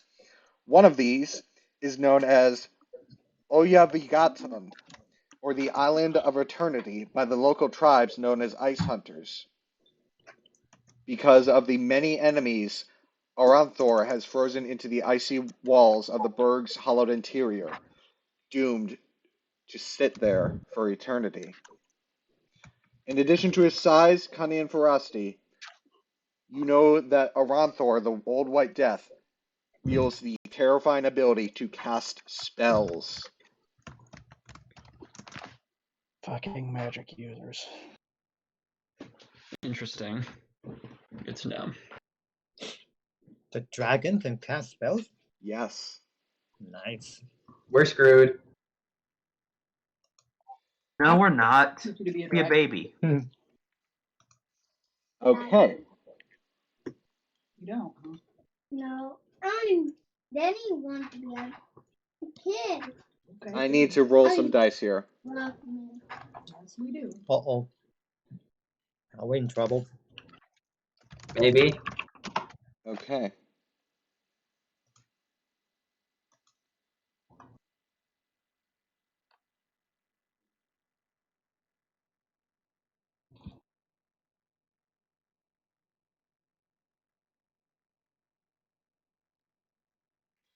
Okay. What happened? What happened?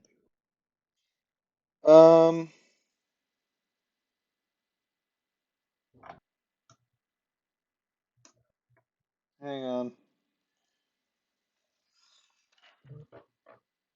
Did we lose all our rations?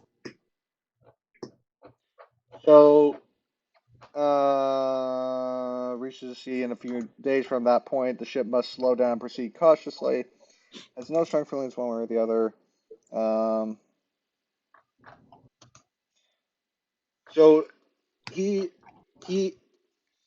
captain, Captain LaRushta, asked you whether or not you guys would feel more comfortable pulling onto an ice floe for the nights, as it would be more comfortable, or if you'd prefer to stay on the water. What's the advantage of staying on the water? I'll defer Well, to his expertise. well, on the water, the ship's safer from creatures that hunt only on ice, but sleeping on the deck is colder and less comfortable. On the other hand, on an ice floe, we're safe from any creatures that would hunt on the water. So, Which is Oh. more likely to be a significant problem. Yeah. given my expertise, they're just as likely as one another.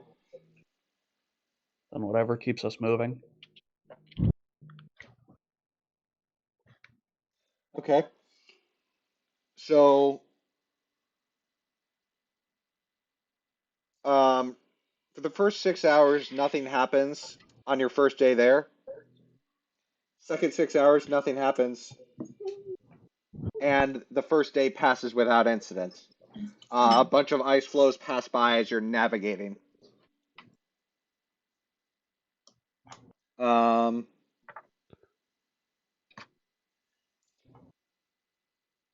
Another day passes. This is now day 4. Day 4. Mm-hmm. Yep. This makes it total day that, I believe. Okay. Scrags.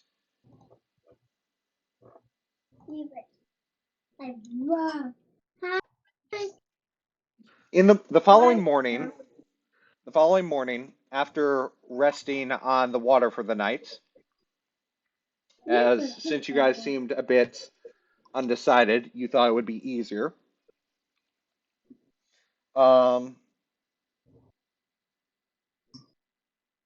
Pasta's pretty good. Thank you. You guys I don't feel like notice vegetables. They're nice. They have a nice texture. Chewier than the bean ones. The bean ones have an okay texture too. What's that, Mama?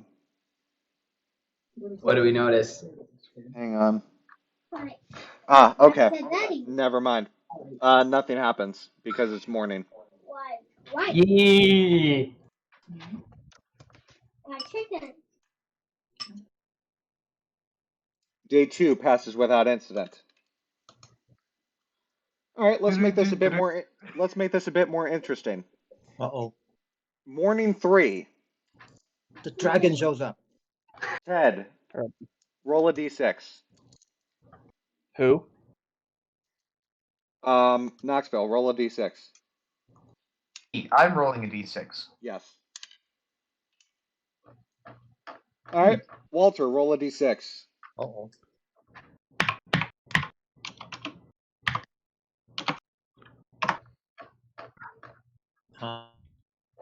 Captain, roll a d6. Fun time. Nothing happens. Ah. On to day 4. It was day 4. What? It was day 4. You mean on to day 5? On to day 5, yeah. Sonny, roll a d6. Aha! You rolled a 6? Yep. Nothing happens.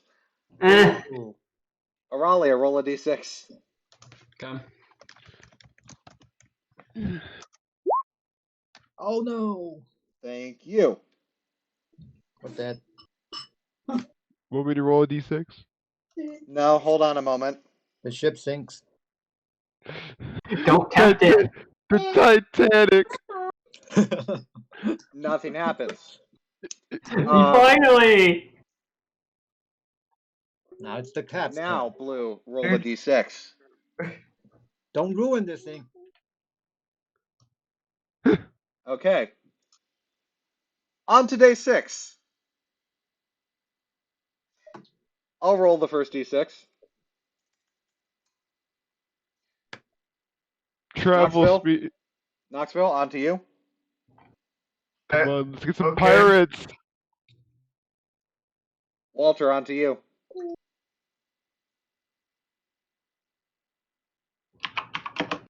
My turn.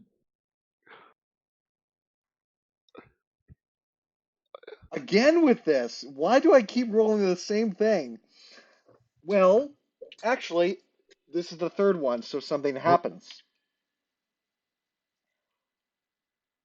Uh-oh. You guys don't intend to haul the frost skimmer onto an ice floe for the night. However, all of a sudden you hear a severe crunch underneath the ship. The iceberg. It is Titanic. Fuck. It's Titanic. There is a serious leak Yep. that exactly. Just repair it. there's a serious leak that requires the ship to be pulled onto the ice for repairs. Pirates? They're supposed to, yes. No. Not pirates. Probably No, the not. boat just has a leak in it. Not to worry, everyone. I have water walk if we need it. You don't have enough water walk. Alright, fine. Let's get this thing up onto the ice. Hang on. Frost skimmer must be hauled onto an ice floe for repairs that take half a day. Okay. So it takes half a day to repair it on day 7 now. Yep, Yeah. that sounds right. So this would be day this total, yes? Or would it be one more? No, that's right. That's right? Okay. Yep. So I do have to roll here. Mm-hmm. Okay. And I need to like do emergency number 2 here. yeah, go ahead.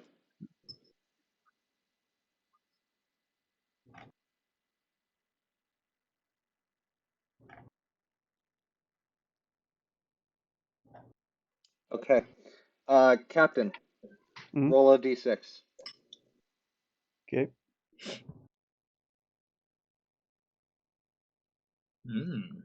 Okay. By the end of the day, the frost skimmer is again able to move, and you guys are on to day 8. And nothing has happened.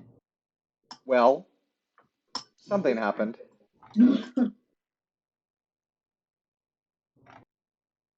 The boat sank without us knowing it.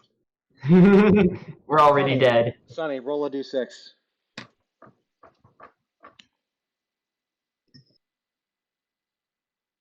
Auralia, roll a d6.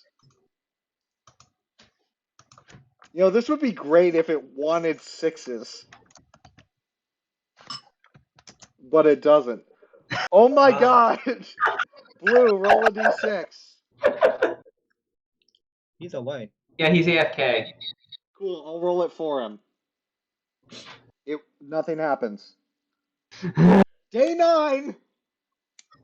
Day 9! Let's give it up for day 9! Knoxville. Pretty chill. Not gonna lie. Knoxville. Yes. What? D6, please. Yes. Could one of you please roll a 1? No. No! Suck it, nerd. Walter. Nothing.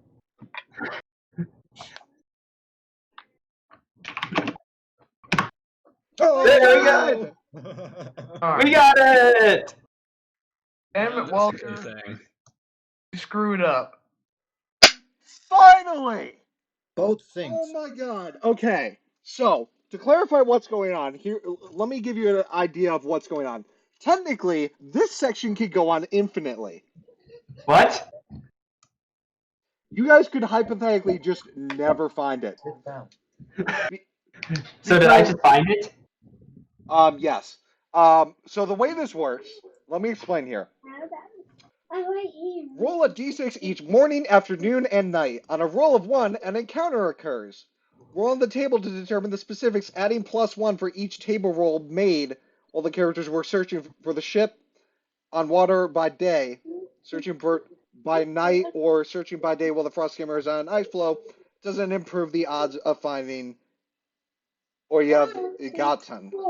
But finally, you guys got enough encounters to improve the odds enough to cite or you have begotten.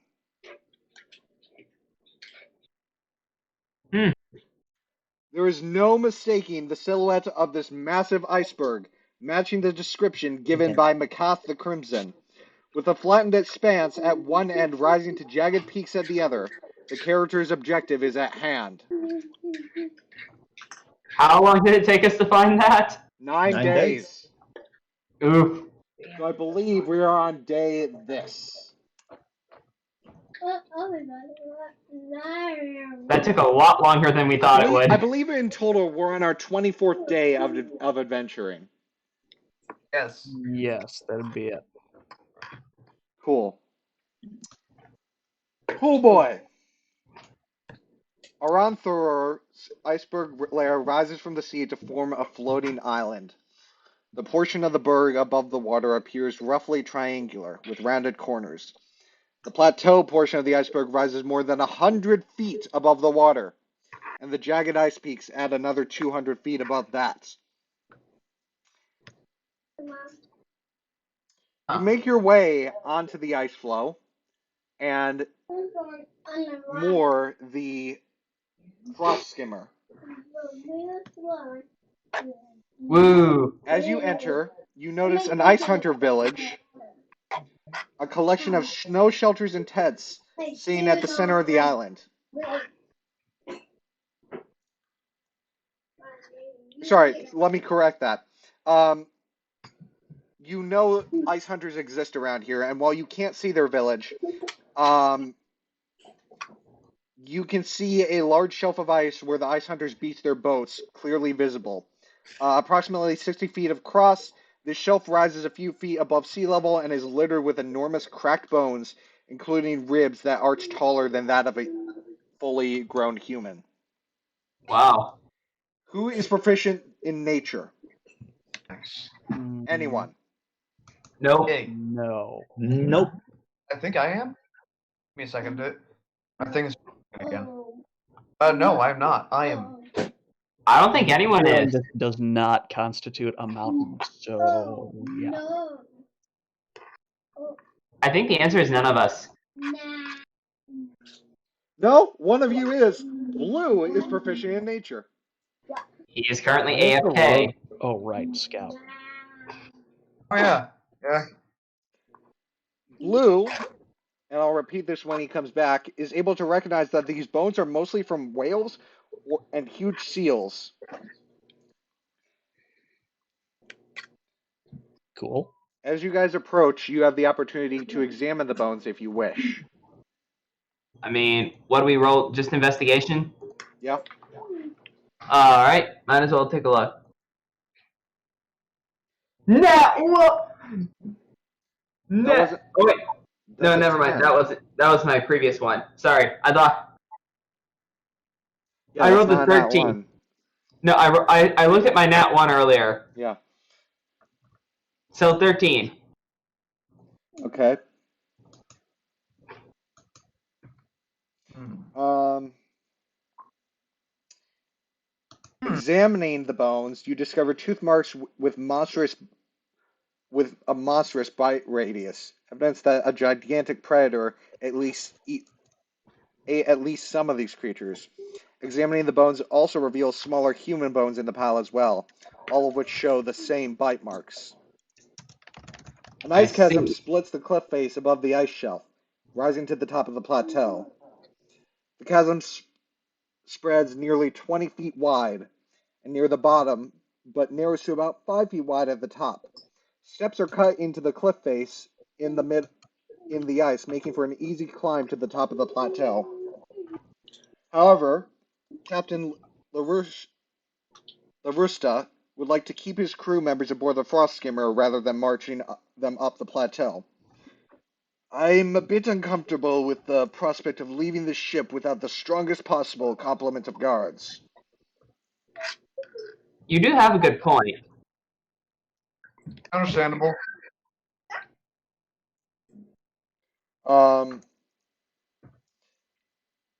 However, do any of you speak Ulik?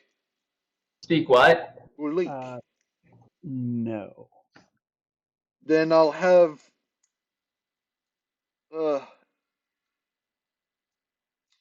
James. Yes, sir? Accompany these adventurers. Help them translate what the ice hunters have to say. None of them speak the language. Oh, okay. And come back here if anything gets too dangerous. Of course, sir. So James will be accompanying you as a translator. Ah, good to know. But, I understand. I'd like a little something out of it, you see. This is a rather dangerous place. Ah, right, of course. I don't have any gold to pay him, but James is a bit of a greedy fellow. If you pay him a bonus, he'd be happy to join you. We need a translator. Fine, whatever. I mean, we can all just. I mean, There's if we bound all to be pitch, loot. we can all just pitch in and pay. We can all pitch in and donate.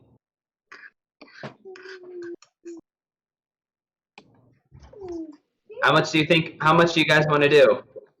We pay him when we're done. Oh, I like that Yep. thinking. No. Otherwise, he'll just abandon us when it's convenient. You misunderstand. I am certainly loyal to those who, what's the word? Give me the proper respect. I just merely need a modest sum for me to bear the weather on my own without the rest of the crew. What good is the gold going to do you out here? There's nowhere to spend it. Who cares when you get paid? Well, I suppose it's not that important to hear what they have to say now, is it? I get the feeling he's not. We have to pay up front, otherwise he's not coming. Fuck, where is it? The thing. Heart of Darkness. Yeah, I guess he's not really a civilian, is he? No, he's not. Can we try to convince him to come with us, and then we'll pay him later?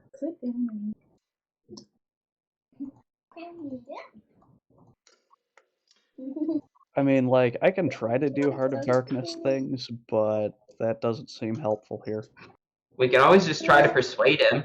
Roll persuasion if Defending you're. It's gonna be hard. Can I try to persuade him to come with us, and we'll pay him after? What do you say?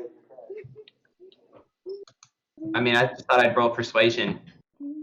When I have persuasion rolls, I usually like to give it context, so that way I decide whether it's advantage, disadvantage, or neutral. Oh, I say, listen, my good sir. We are happily willing to pay you once we are done. As I point to the captain, he has said, "What good is gold out there? You can't spend it. We're good for our money. What difference does it make if you get it now or later? Just come with us now." We have already been out here for 9 days. I am freezing. I am cold. And you're asking me to go on my own with you, who I hardly know. He does have a point, not gonna lie. I would like a bit of compensation. I'm not asking for terribly much, but I'd like something worth my time. And you are in need. Or are you not? The only way we pay you now is if you decide that whatever we find on our journey, you lay no claim to. Of course. I have no intention going further than the village. Very well.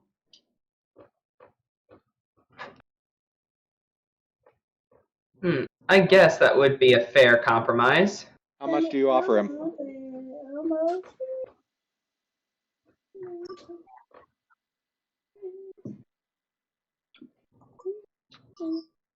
I'm not the party's like gold heavy one. How about we each, there's 6 of us, how about we each give him 5 copper?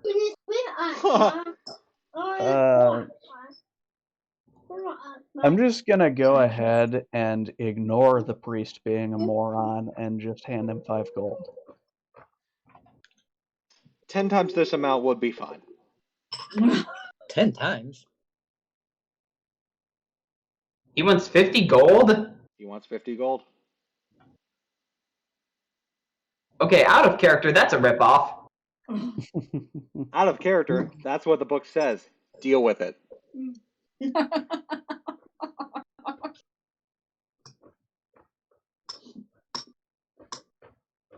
want a translator? Gotta pay the fee. So I guess if we each pay like what, 8, and then each person pays at least 8, and 2 people pay 9, we should be okay. If we split it evenly. Figure it out. What are you guys doing? Wait, hold on a second. What does this guy look like? He looks like a human, as far as you could tell, but he's wrapped up in a lot of winter gear, so you can't make out his build. But from what you can see, he seems a bit skinny. Skinny. So he...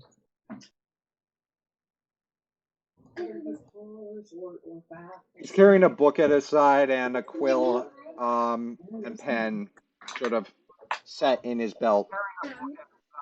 That's behind the cutter, right? Then you found, and this also is brown. I will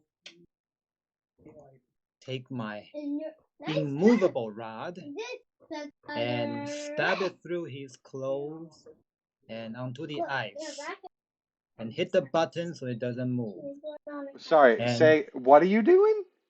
I'm taking my immovable rod and I am stabbing it through the cloak he's wearing onto the ice and activating it so it's not moving. And then... You guys are on the boat. You haven't left the boat yet. We haven't... Fine, on the boat. Wait, we're not on the boat yet? You guys are on the boat. We're still on the boat.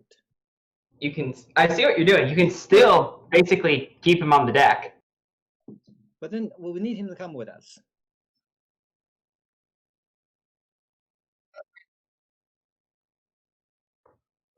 Can we just try to haggle a lower price? 50 gold is outrageous. Yeah, it really is.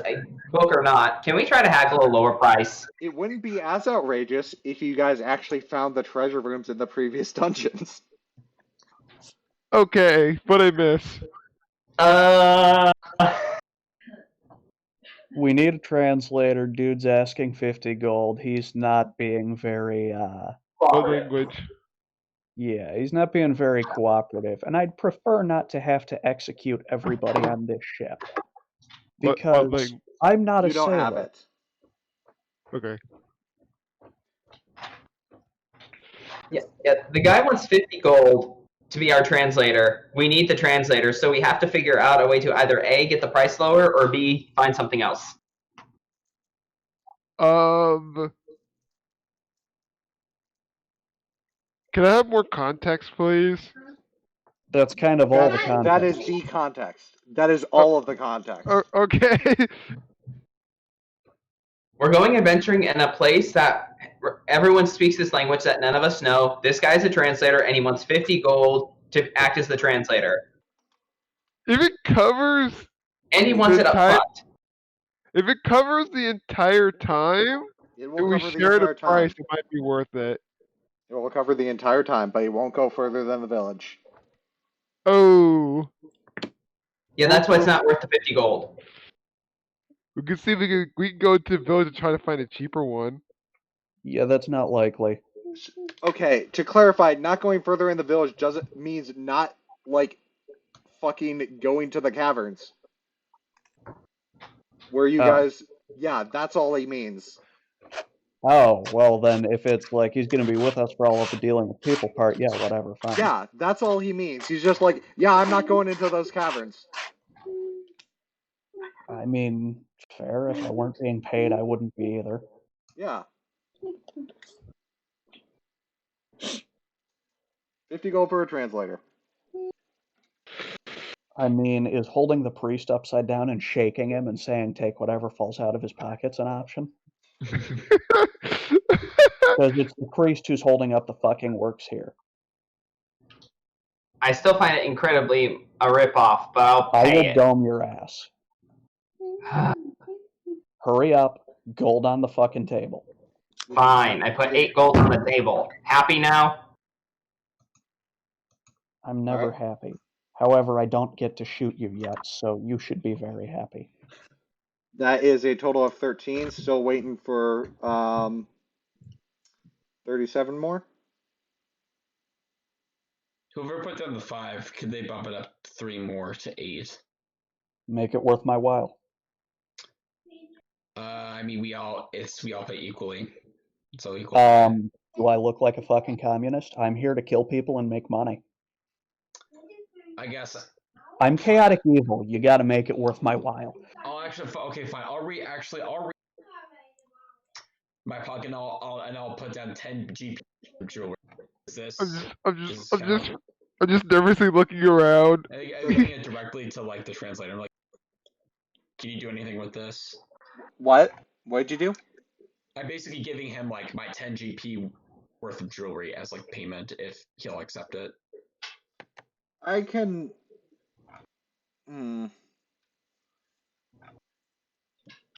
Where'd you get this jewelry? My character background. It's been there since I created my character. Okay.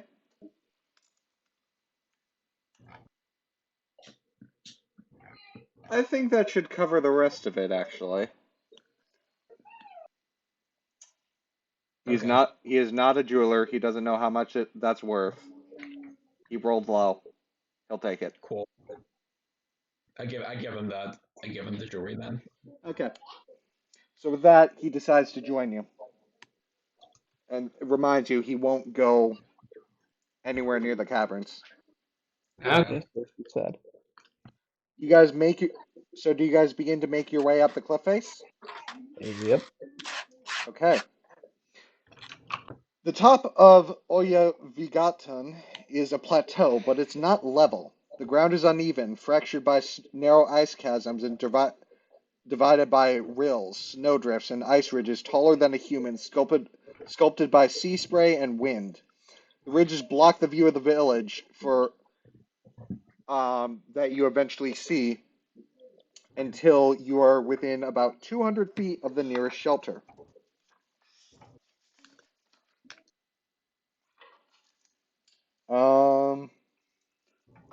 There is unfortunately no map of this village. Oof.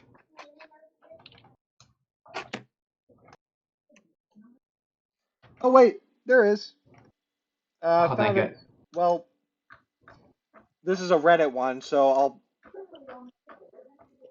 let me just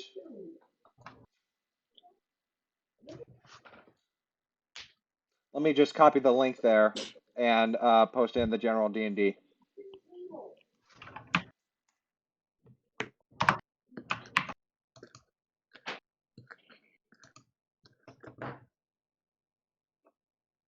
Okay? All right.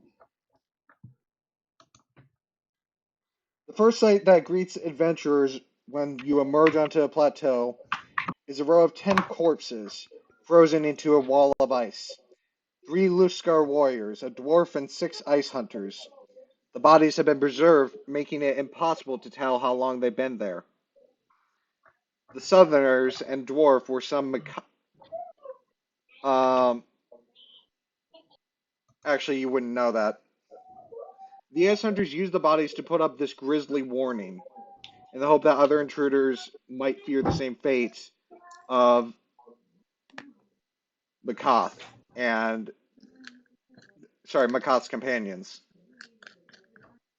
The dead ice hunters tried to flee from the iceberg, but were hunted and killed by Just say the dragon. The fucking dragon, fine. You want me to spell it out in chat? It's weird. Yeah, so... It's a weird fucking spelling. I figured it was going to be really weird. I just didn't understand what was being said.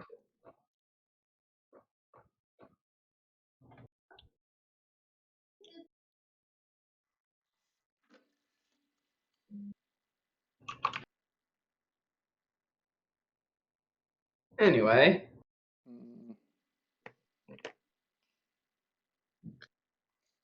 Okay. So now what?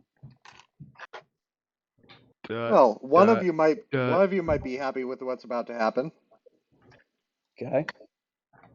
The village sits on a sheltered spot near the center of the iceberg. When the wind blows, which is most of the time, the snow whips off the surrounding drifts and surrounds the 20 structures make up the village.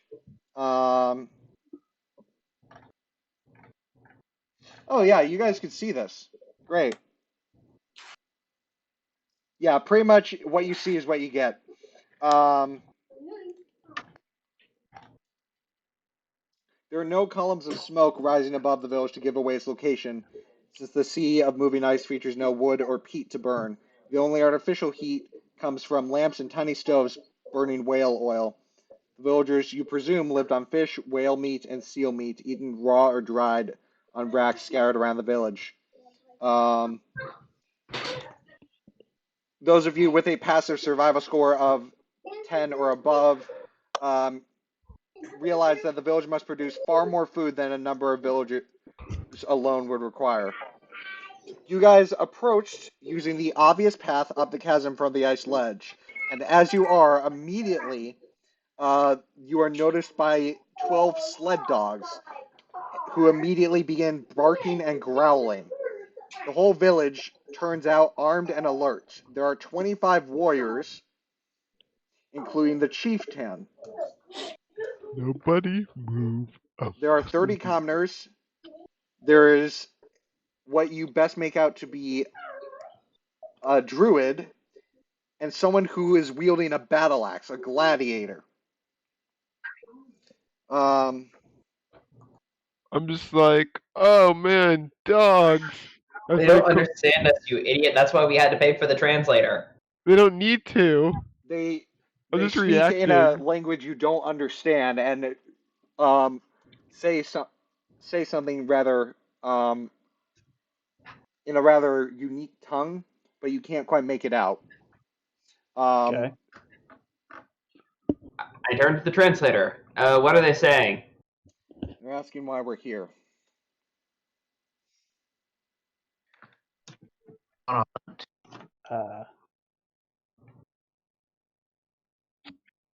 I'm the straight man for the party. Damn it. Yeah, and we're trying to find out what exactly this strange noise that's been heard everywhere is. We're looking for, one second while I get the spreadsheet with her name. We're looking for Makath the Crimson. We're a rescue party sent to find her, more or less. Okay. The translator relays this information, and then the shaman and chieftain respond back. Clearly, these two are standing in front, and they seem to be doing most of the talking. the translator then turns back to you and says, "Yeah, apparently those corpses we start at the start, those were her traveling companions. They don't know where she is. Of course they don't. And they don't know what you're talking about with the horn thing." That's why we were sent to find her.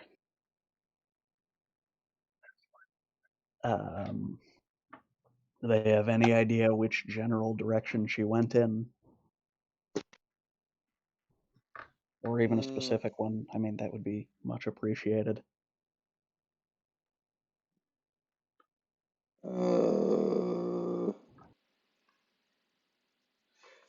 Sorry, say what once again? Is there any chance that we can get some time to inquire about more specifics from her? However, the cat and the priest are a bit nervous about the dogs. I don't see the issue, but the cat and the priest are weak. I have the translator pass that along. Yeah, but he seems a little bit nervous while this is happening because most of the first off, the translator introduces the chieftain and the shaman as Barking Seal and Bone Carver, and while they're speaking with you, you notice that the rest of the tribe seems to be circling around you, frowning and muttering as the dogs are growling.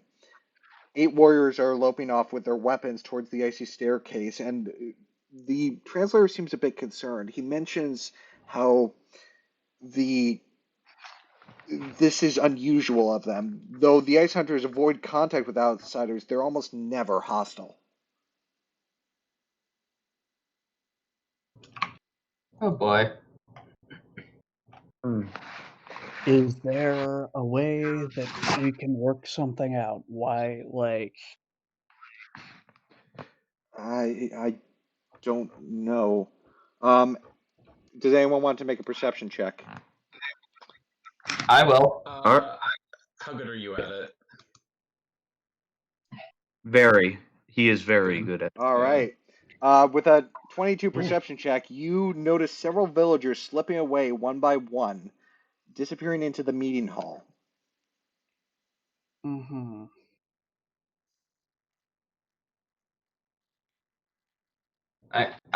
I subtly point out to everyone that this is happening. If it would make you feel better, we're happy to talk outside, away from the village. I understand. All we need is information. We have no interest in bringing any harm to you whatsoever. Well, okay, the priest might and the cat might, but quite frankly, I'm looking for an excuse to shoot both of them, so yeah. They want to hurt the us translator and themselves. basically explains that he tells them that you mean no harm and you're just looking for information, to which they respond, "We want you gone." And we will. Again, Just Walter, need to know. you notice more villagers making their way into that hall, kind of sketchily like.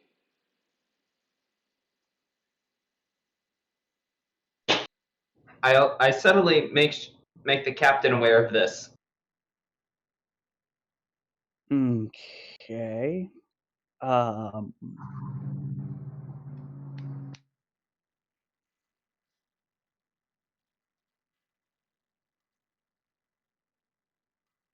Do you do anything in response?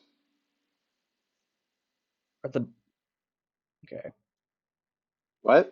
First, are the dogs still freaking out? They're still barking at you. Okay, I'm going to try animal handling, the normal kind, not the fun kind. Yeah. Although if the normal kind doesn't work, then I'm switching to the fun kind to try to get them to calm down, because I don't need the cat doing something stupid. Mm-hmm. Okay. Does that make it worse? No, it doesn't make it worse, but it doesn't make it any better. They're still growling at the cat and you.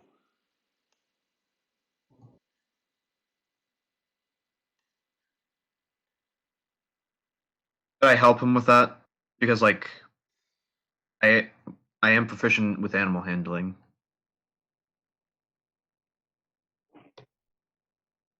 If he's able to assist, then I'll try again.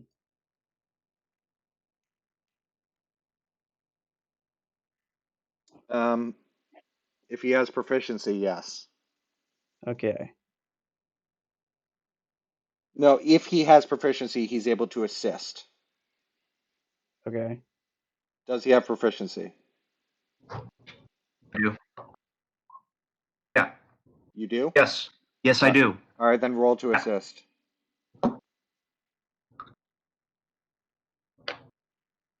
Like, did you want me to roll it myself, or Roll, like, are we yes, going to use? yes.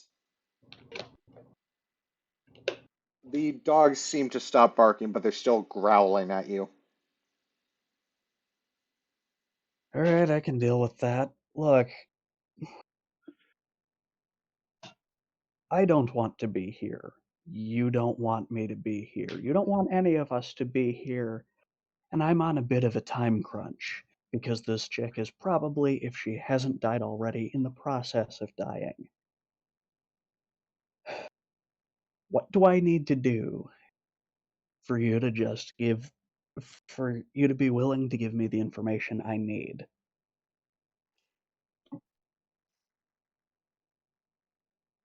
They respond saying, "We don't know what happened to her." Can you tell us where she went? Wait a second. Hey, wait. I just thought of What? something. Walter, do you have Speak with the Dead prepared? Requires You a have body. Speak with the Dead prepared. Speak with the dead Spell. requires a body. There's bodies. There are multiple bodies. I do have Speak with the Dead prepared, yes. You are also currently Okay. surrounded by what is it? 25 warriors. So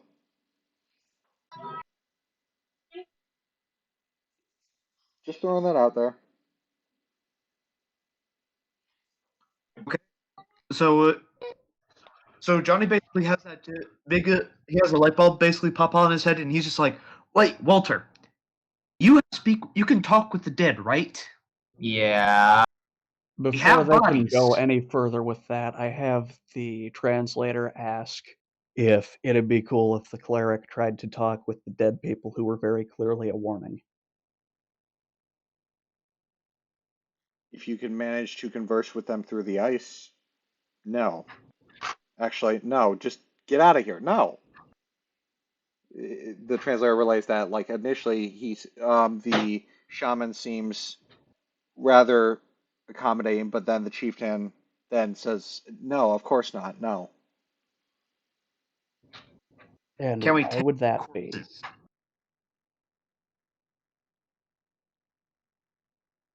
Say again.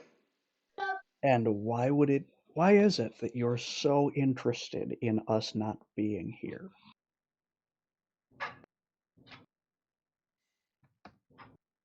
I Look, see everyone going into that building. I see the number of people around.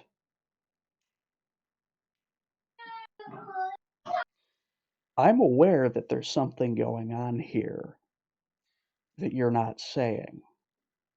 I'm cool to leave you alone if you just tell us and answer some fucking questions. I'm not interested in doing anything else. The then faster we all agree to work with each other, the faster I can get this shit done and get paid and go home. then how about this? And the translator is translating for you. It seems we can't come to an agreement, so why don't you come to some of our terms that we think would be reasonable? What do you want? As none of us seem to be willing to budge, how about we settle this with a duel, an honorable duel? Our village's champion against any warrior among you. If our champion wins, you must hand over some of your fine steel weapons and sail away immediately, never to return. If you win, however, you will have earned your place here. And the specific And terms of the duel beyond that? What constitutes honorable? one-on-one, no magic allowed, but no magic allowed. Continuing until one contestant is unconscious and dying.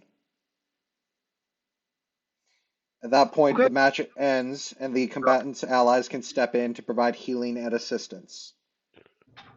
You forfeit All right, Captain. immediately. You. Forfeit immediately if you gain any kind of assistance from your allies.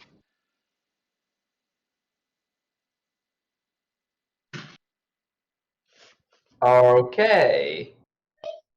I'll leave that to you, Captain. I'm pure magic.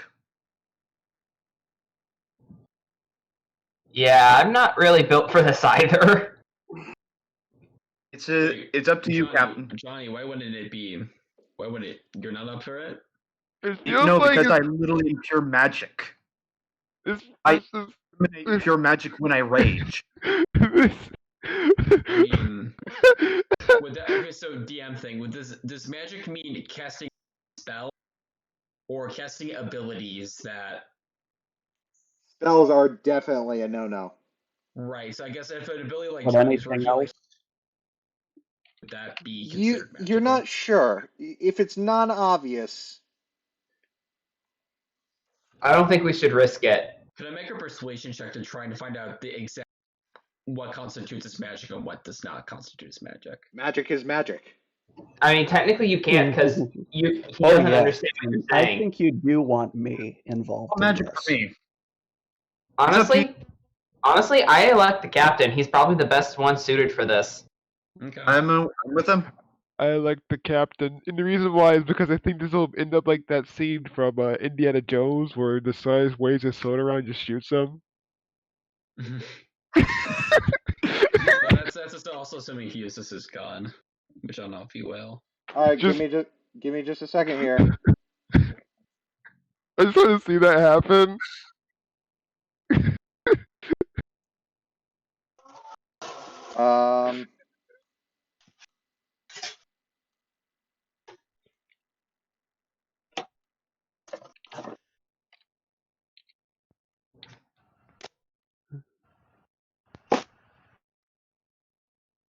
champion. That's a gladiator. Is that champion one of the people we can see? Yeah. What does he look like? He looks like that for all intents and purposes. Like what? You guys could see on Roll20, yeah? Oh, wow. I just haven't resized him. Huh. He looks like somewhere from like the Roman Empire. Captain, go ahead and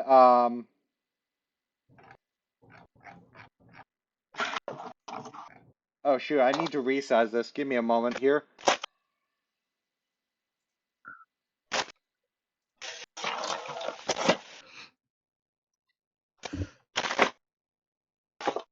Is that right? Oh, that's perfect. Yep. Okay. So you guys are off in this direction. So place your token somewhere here. Oh, hell. How do I do that again? Just go drag your character sheet onto the board. Oh.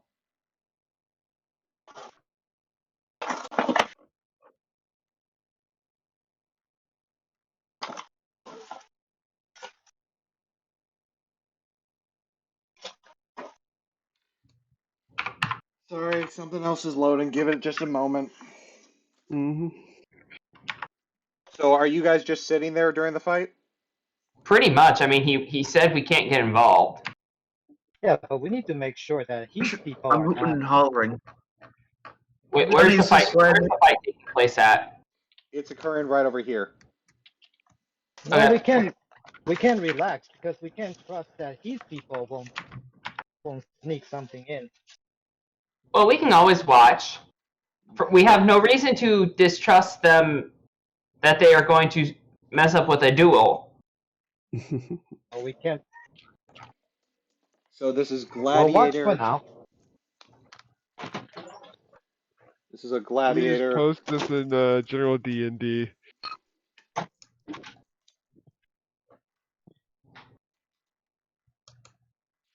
There it is.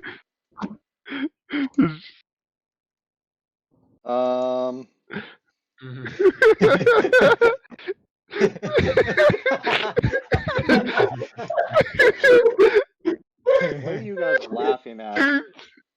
Just shoot him. We're laughing at how the fight is gonna end up. Huh. Oh, okay. Okay. Yeah. Yeah, that's fair. That's I gotta give you credit. That's pretty funny. Yeah, that's how the fight should honestly go. Please. Please. What's your? This is gonna be Oh. rough. Okay. On the guy who he's fighting. No, on him.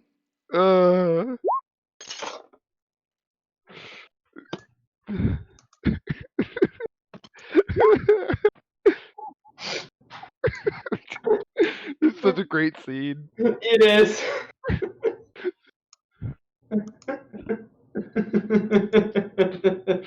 His name is Orca Heart. Orca. All right, you can see his health, yeah? Yep. Yeah, and the numbers. You can see the numbers? Yes. Yeah. You shouldn't see the numbers. Oops. No, you made them visible. Pretend you don't see it. That's a you problem. Well, now I'm gonna have to re-roll it. That's his HP in base 12. Can you see it now? Can't see the bar. Can you see the bar now? No. Nope. Arala, you might want to move more towards me so you're not in the direct line of fire. Can you see There the we bar go. now? Okay. There. Now I can.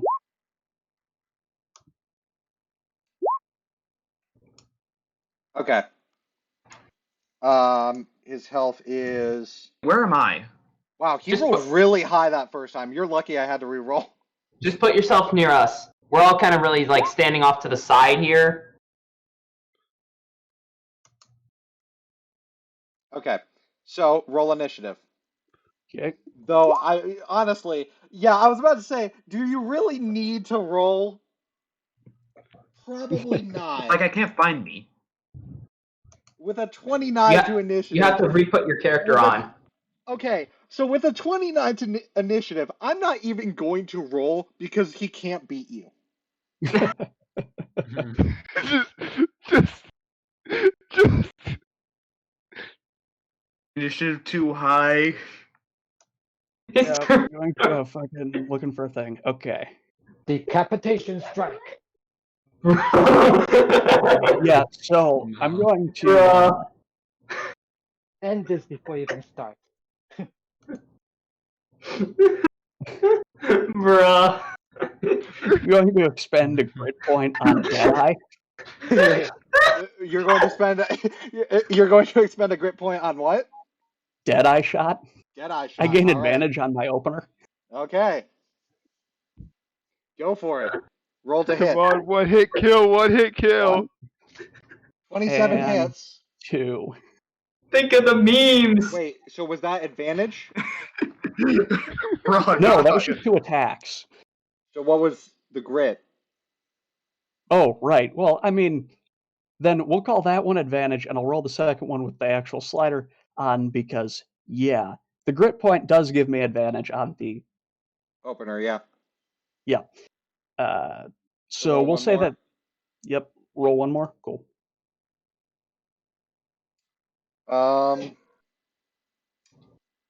Okay. We'll say both of those hit. Okay.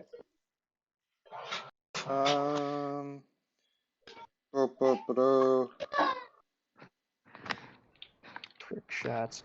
That is a bonus action, is it not? Wait, are trick shots a bonus action? I don't remember. Trick shots, I don't believe, are a bonus action. Trick shots are what you can do with your grit. Well, in that case, bonus action, action surge. I'm That's shooting him 2 more times. Hang on, action surge isn't a bonus action. That's just a thing. Yeah, you But- just do it. I just what? I thought that it was a bonus action. The way No, it was. it's Just do no. So action surge allows you to take 2 actions and a bonus action during your turn. You Huh. just trigger it. It's a free action. There's no Okay. cost to action surge. Wow, the captain's kind of fucking And now he has broken. two bonus You actions. just noticed? Cool. Well, I'm doing that, and I'm shooting him 2 more times. Cool. Any trick shots? Anytime. And the second one, I'll do the same thing. Advantage? All right. Yep. 16 will hit, so both of those hit. Cool. And because of sidearm mastery, Yep. I'm What? going to do that, which looks like it hits. Yes. You're just unloading this guy. You're just unleashing like. Yeah, a I just rain straight on up fucking bag dumped this Bam, dude. bam, bam, bam, bam. The meme There's is a lot of alive. I'm just imagining Johnny Silverhand's reload with this. him. No. Who's So like his opening round, he just unloads. 1 second here. Half down though. His health is only half down. Still though. Now he's gonna take his turn. Ah. Good opening. Manger de plum. I will take that as good. I love that. Hey, what's all that reload 4 misfire 1 thing? What does that mean? That's a fun shot. All right. So as you let out a opening volley, you hear loud bangs echoing across the walls of the ice as the shockwave just sort of reverberates across it. Several of the villagers cover their ears in a panic as several bullets are let loose one after another. Orcahar is knocked back prone into the waiting arms of what's her name as waiting arms of Bone Carver as she gives encouraging words as she lifts him back up from being knocked prone.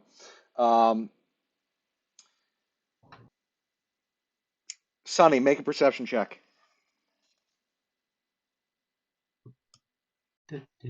Perception. Blink. And I think also Walter, make a perception check. That's it. what's another thing in general D&D? Walter, you notice a distinct glowing around Bone Carver's hands. Hey, wait a minute.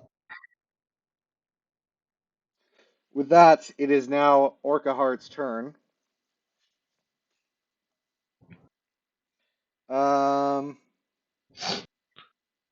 Okay.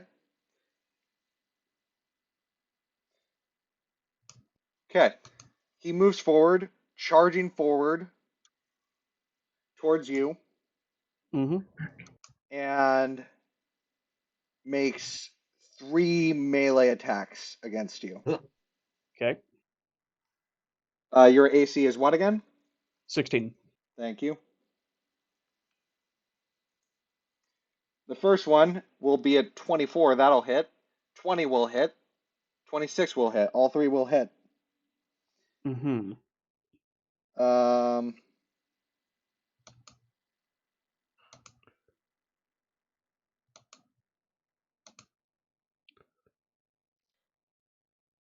Okay.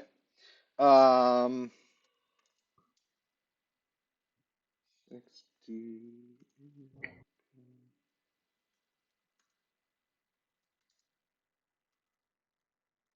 You take 39 damage, piercing, Ow. as he stabs you 3 separate times with his spear. Mm-hmm. Onto you.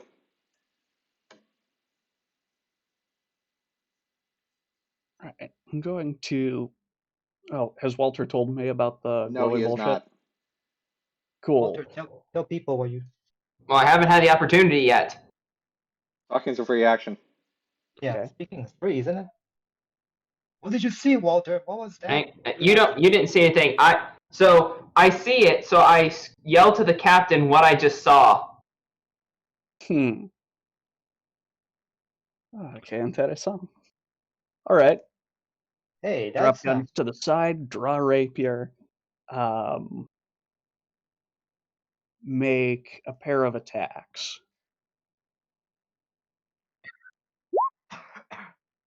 Well, The first one, he tries to knock your rapier to the side with his spear, but it just manages to glance his shoulder, landing a hit. The second one misses as it goes wide. okay.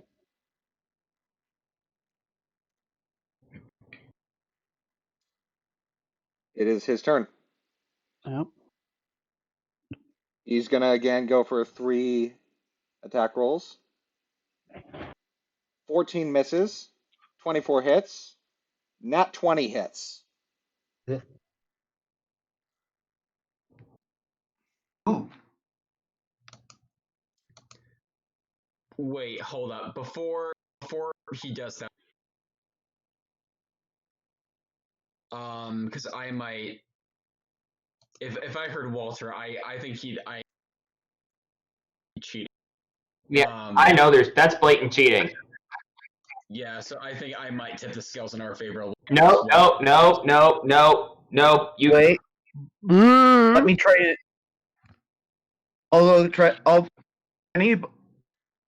Seriously, I can't actually find in my token and I can't put it in there.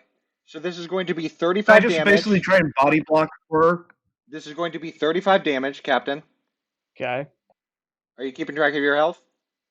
Yeah. All right. And in addition, I need you to make a strength saving throw. Okay. You have disadvantage on the save. Do you want to use Indomitable? Yes, I do.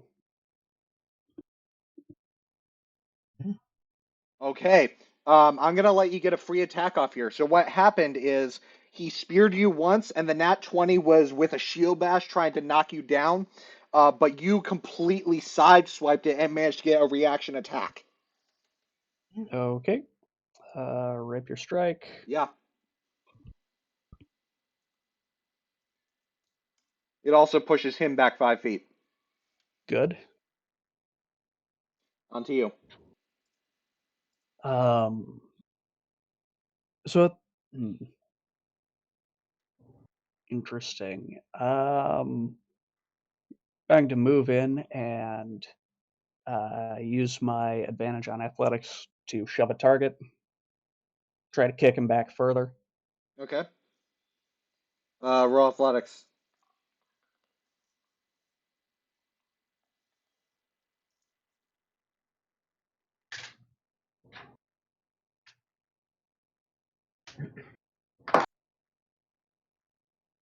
He gets shoved back 5 feet. Good.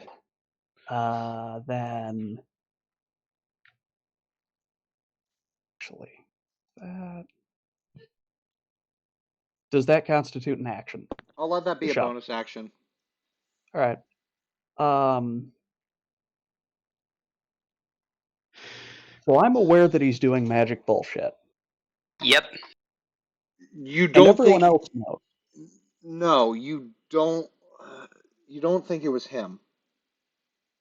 But magic bullshit is being done by someone, which violates the terms of the duel. Is that correct? Yes. No comment. Okay, then. Attendrai le Chanteloup. You know I don't speak French, but go on. What do you do It for your means action? await the wolf's call. I go into my hybrid form. What? You're doing this now? Fuck yes, I am. He's going to be What? crazy. All right, bye-bye. Let's yeah. go. Wait, what's this? This was going to be revealed in 7 days from now, but you guys suddenly see the captain's clothes begin to tear as his face elongates into that of a wolf's snout. The captain God. is a werewolf. Cool. Holy shit. Yes. Nice. I forgot about Well, I'm already like an animal person, so I don't really like react very much. It's like It's a cool. dog, though. Also, It is a as I dog. That's a understand, hybrid problem. form you can keep your shit on you and Are it you doesn't first like get standing fucked up?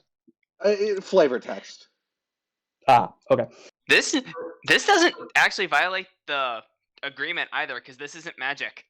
Correct. Technically, it's a curse. No. Curse Not of from my lycanthropy. perspective. Curse of lycanthropy. Well, yes, as defined by In name, it's a curse. me. In name, it's a curse. Whatever. Could be a racial thing. They don't know. I'll let it slide. Keep going.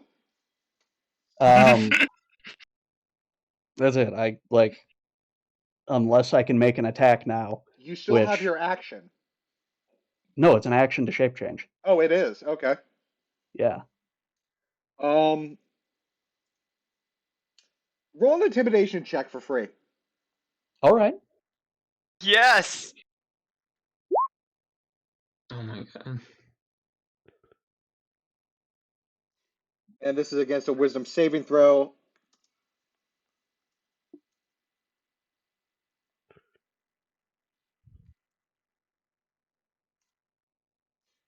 Yeah, he's frightened. He can't willingly move closer to you. Oh my god. Just push him off the arena. For reference, he has advantage against being frightened normally. He just rolled terribly low. Oh my gosh. Understandable. What are the other people's reaction? They're all Yeah, like- they're all terrified. The druid seems especially concerned talking to the other villagers. Johnny's just Is that clapping and allowed? saying, "Go get him more!" Like some of them are wondering, like, is that allowed? Is that magic, or is Praise that be, just Capitan. is that just him? What? Does the translator pick up Please, on mon this? cher, you were so interested in being close to me a moment ago. Why do you not come closer? You're not the big bad wolf.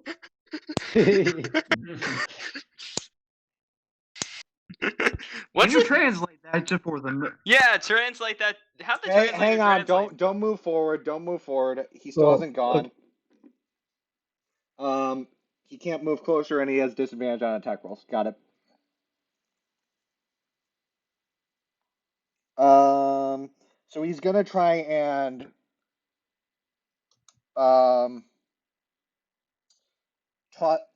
throw 2 spears at you.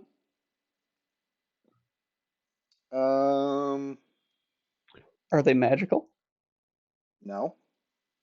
Well, guess what, bitch? Resistance, I know.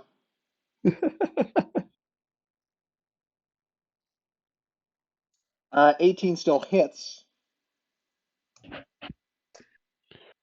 Yes, but while in hybrid or wolf form, I'm immune to bludgeoning, piercing, and slashing from non-magical weapons. Wait, or non-silver. immune. Wait, immune. Fuck! Get wrecked, boy. We picked the perfect c'est person pas to de do this chance, battle. mon ami. Well played! We picked a great. You chose the wrong person to fuck with. Now, you started this with your magical bullshit. He doesn't understand what you're saying, by the way. He Anyway, doesn't have to. Finishing it. it's your turn. Seems quite It is your turn. What was that? Demonic chanting. Yeah. boy as swans into Rus Eva and It might be called. It might be called. I move in, and because I can fucking do this in hybrid form, I make another pair of rapier attacks. Let's just fix that initiative order. This is a highlight. This entire battle is a highlight. This is the. So which of those hits? Both. You were so interested in penetrating me a moment ago. Why you not keep trying? Oh my god. This is great. I have to double check the werewolf stat to make sure. Yeah, it is. You typed it in there. I know. I just need to double check. I know I typed it in, and that's why I'm mad. Because it's my own doing. This has been going on for a while, and that's why I've been keeping such the track of. consequences of my actions. Oh have no, the returned. consequences of. Look, you're one to talk. You let me get away with frickin' Azeroth. He's got you there. And Yeah. Sarah's, honestly, we did some bullshit happen. Speaking of Winter Wolf. Let me see. Can like the rest of our characters just be like in complete awe and laughing? Go get inside. Go get him, boy. Gains the damage immunities, traits, and actions that don't involve equipment. You are a werewolf.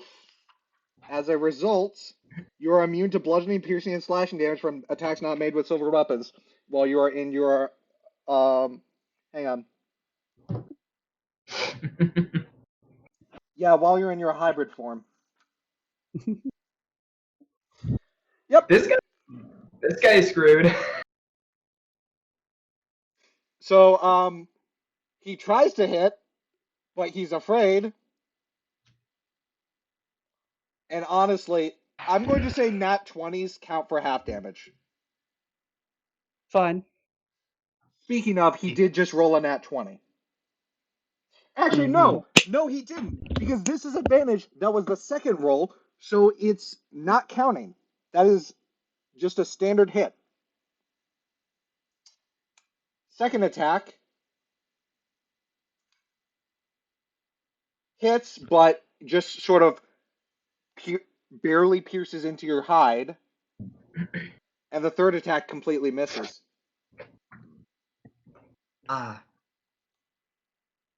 Onto bruh.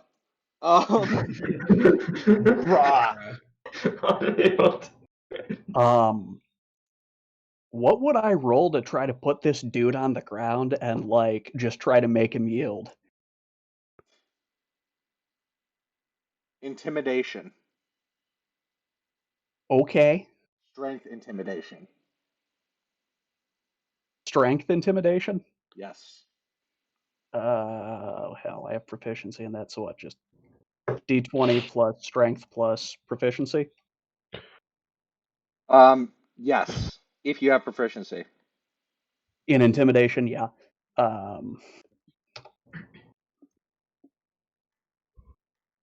Somehow I don't. But I meant more knock his ass over. But yeah. Why am I here? Just to suffer. Yes. Yes, you are. So with intimidation, yeah, you're not really able to do anything with that. But I'll let that be a bonus action. Alright, then I'm just gonna keep hitting this fucker. Cool. Yay, right?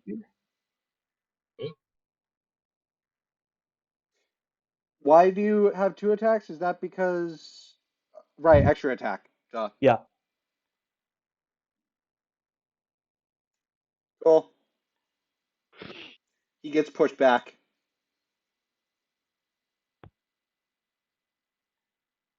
He runs forward. Or actually, no, he doesn't. Because he can't, because he's frightened still. I'm going to let him reattempt the save on that. What was the DC originally? The original intimidation check? Could someone look for that? Just scroll up. It's only a Someone. 13.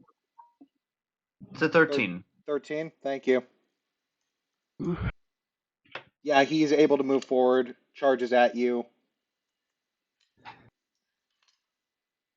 He is no longer frightened, so his attacks will be treated as normal. But not a one even is able to hit, as he seems to be getting exhausted. On to you. Keep fucking stabbing. Cool. 12 misses. 17 hits.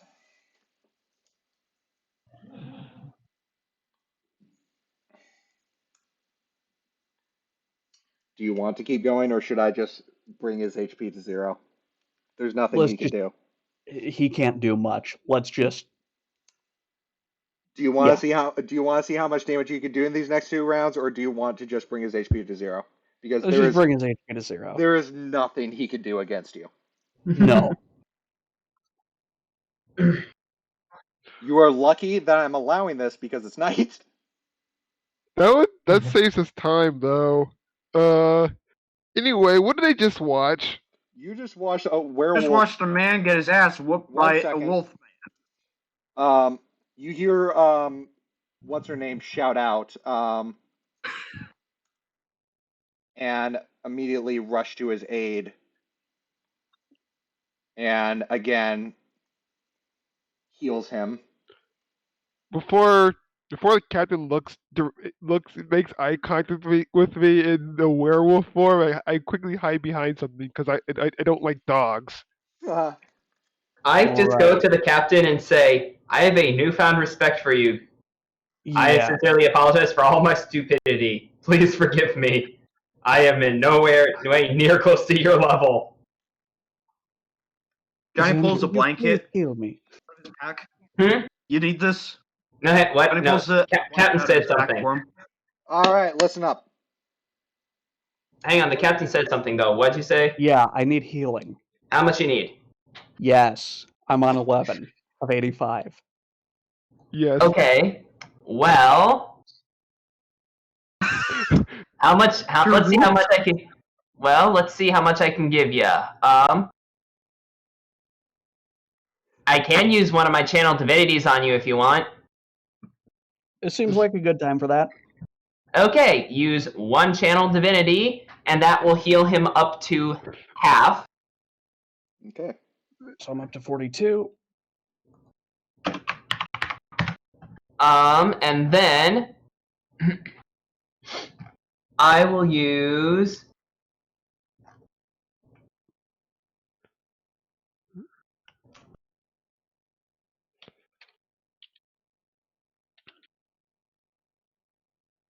and I guess I can use, let's see, what other healing spells do I have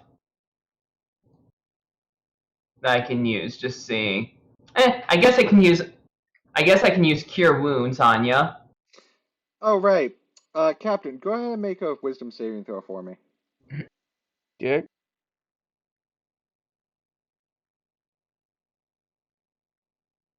Okay. Alright, so I will use a 3rd level Cure Wounds on him. And that would give him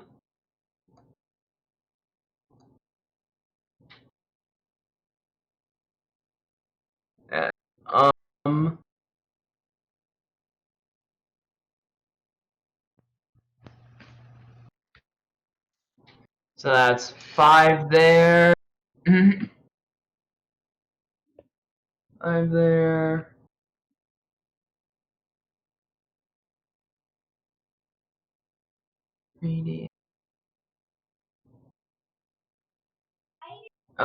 With 4.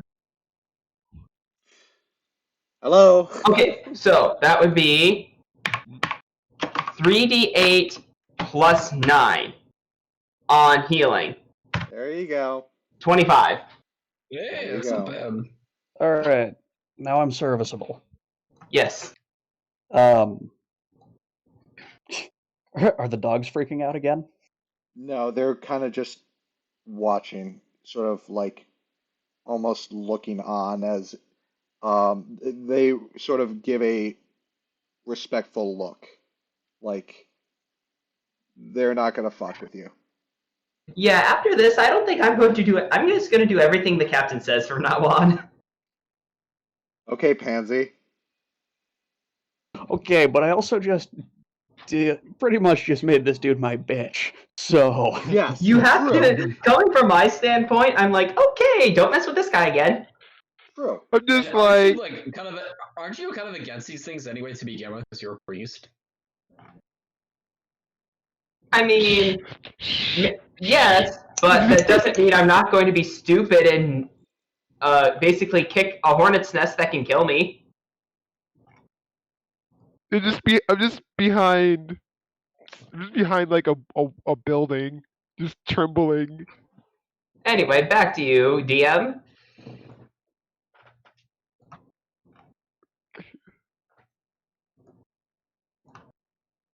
What do we got? Hang on.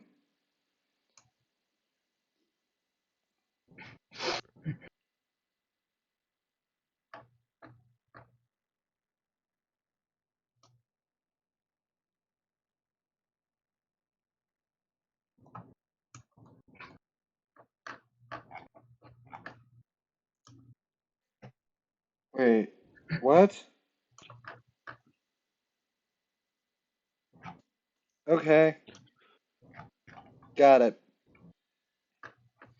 So, Orca Heart loses the match, and as such, the Ice Hunters begin to go through the motions of honoring their pledge. They offer to let the characters sleep in the village storage hut. It barely qualifies as a shelter, but it's something. And Bone Cover begins to bring them a plate of slightly spoiled raw fish. As she does so, she explains that her people prefer the tanginess of meat that's gone past its prime. Okay. Can I do an insight check to see if she's BS, if she's lying to us? Sure. Yeah, you think she's telling the truth, actually. The fish shouldn't really Not do to worry, anything. guys. I have purified food and drink. What does that do exactly? I'm like, Yeah, okay. all non-magical food and drink within a 5-foot radius sphere centered on a point of your choice within the range is purified and rendered free of all poison and disease. So do you use that? I mean, does she have? Can I use it on all the food? I think I can. It is a ritual. Actually, I look at they might take that as an insult, and I don't think we want to anger these people if we don't have to. We don't have to show them. We can just once we get the food, we'll go into the room, Or close it's the an door. action. It's an I action. roll my eyes and just start eating. Yeah, I'm like, I'm gonna eat as well. Okay. So I guess we're all eating. Does everyone eat? Yeah. Yep. You guys really should have listened to Paul there. I'm a werewolf mercenary. What the fuck do you think I do? Doesn't matter. Make a con save. Okay. I told you guys.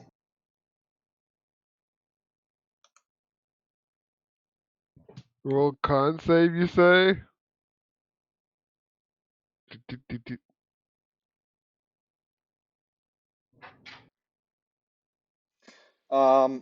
Walter and Sonny, you are both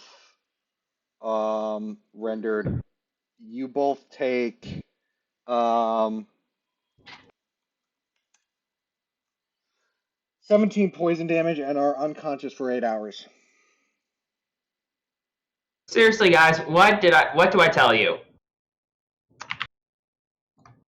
Your The rest stomach of just you, isn't strong enough. the rest of you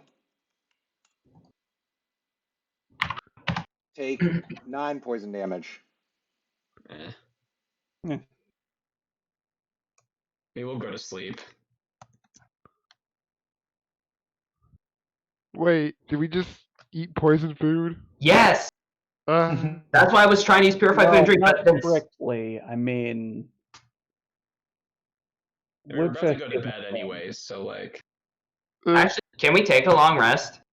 You are unconscious for 8 hours. You don't have a choice. Okay, so we gain our HP back. No, you do not gain your HP back. Then I guess I'll have to heal myself. Sonny and Walter are unconscious for 8 hours. They do not gain the benefits of a long rest from this. Oh.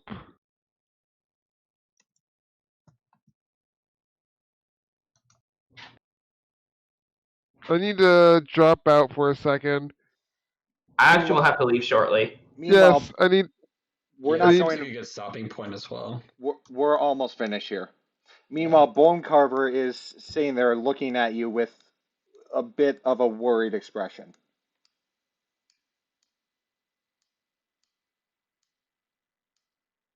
Start talking to her in Winterwolf and ask what's wrong. He doesn't seem to understand what you're saying. Nor does anyone else who you're sitting with. Slow inhale, slow exhale. Is the translator with me? Yes. Have him ask her if she can speak with animals.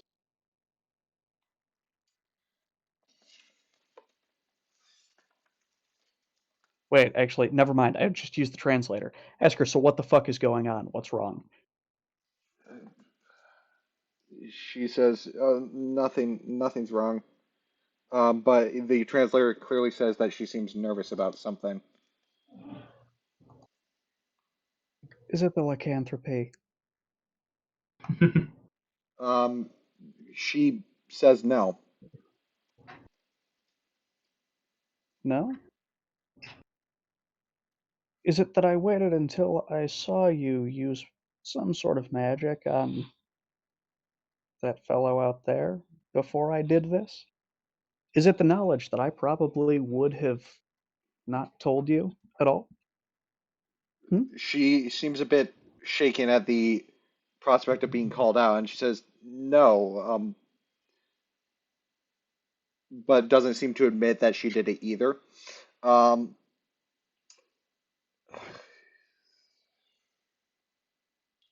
and then the translator also says she muttered under her breath, "I thought that it would work."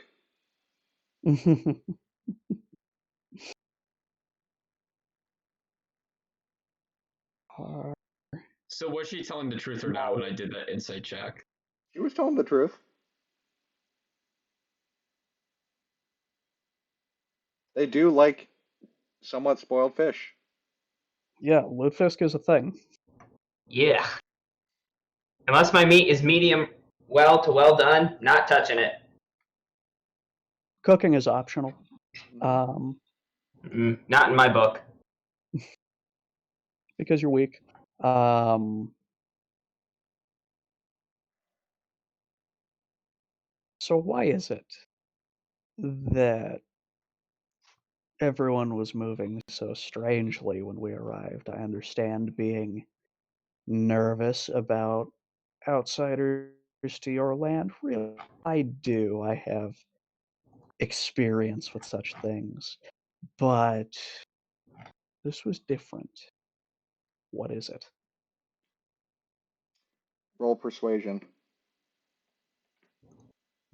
Okay.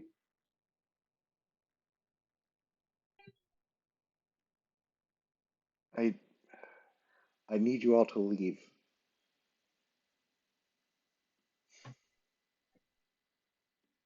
Why? Because it's not safe for my people. You can't be You here. know, if you had just answered our questions, we would already be well on our way. Yeah. That's what she said too.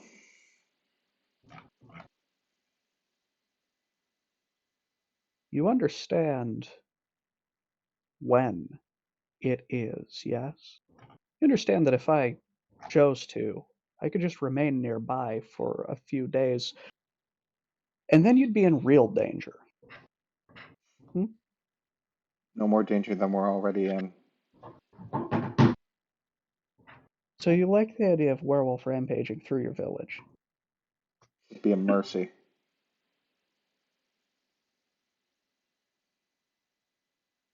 Then why not do something about it now? You clearly have blades. You think we haven't tried?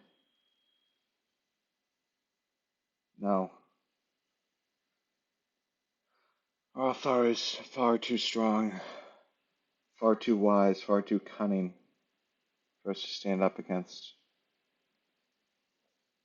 That wasn't what I was suggesting at all. If your own deaths would be a mercy, inflict them.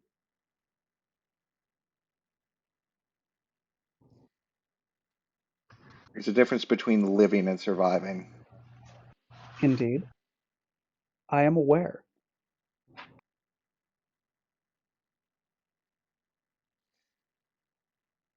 We choose to persist despite that. We will fight tooth and nail to tear you down if you choose to rampage here. So tell us what we need to know so that we can get very far away.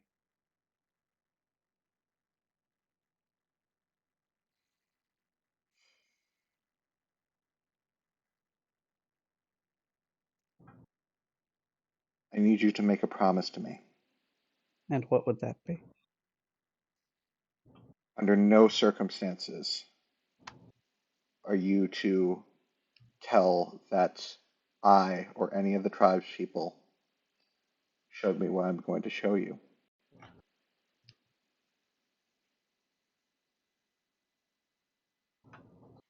Conditional upon its being worth my while?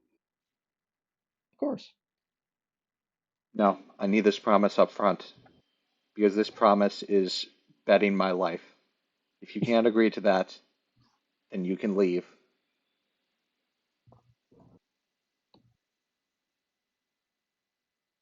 Fine, let's see what you've got. Come with me, alone. Okay. You seem capable enough to not be worried about such a thing.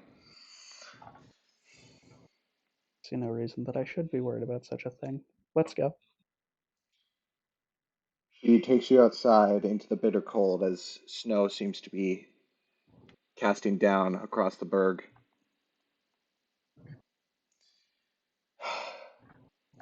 The ice hunters will eventually all die anyway under Arathor's wrath.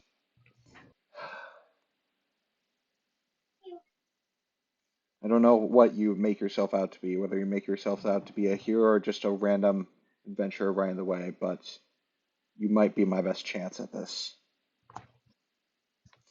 I refuse to send my own people down here, and with this, she expresses how she brings you over to her own hut. Okay.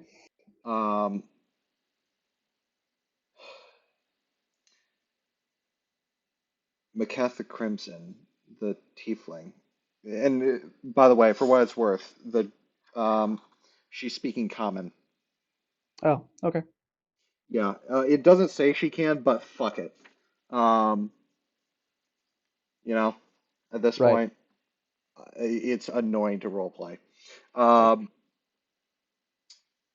She says, Macath, the person you're looking for, is alive, and she's in these caves. And she lifts up a rug in the center of her room. And she says, the dragon sleeps here, but so too does Macath. Thing. If you could somehow get rid of the dragon from this place, drive him away, we would be ever grateful. I can tell you what I know about these caverns, but I don't know much. And for what it's worth, he'll know you're coming, or know you're All right, I'm here. back. And for what it's worth, Rothor likely knows you are here, or outsiders are present. I would It's, expect no less. well, one of the conditions of our survival is driving people off, or at least warning of outsiders. Hmm. So we do what we must. Most of the ice caves are 15 feet passages, plenty of room to move around in. The ceilings are plenty tall, 20 feet wide, enough movement space for both you and dragons. They're carved with draconic imagery, pillars, cornices, filigrees, buttresses, leering dragon faces, and other decorative flourishes. He seems to like to have stuff that looks like him, but most of it has been done by the kobolds down there, and the quality varies. The floors are worn glass and smooth from all the people moving down there. Aside from the dragon himself, I'm also aware of there being ice toads to help maintain the dragon's treasures and trophies.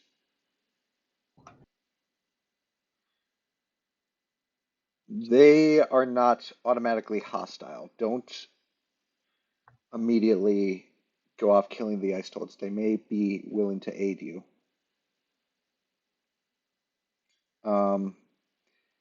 They know a little of our language, and they know a little Draconic, from what I recall.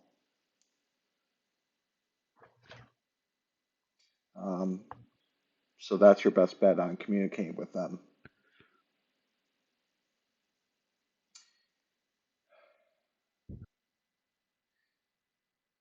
The entire surface of the cave is hard to move on, unless you are able to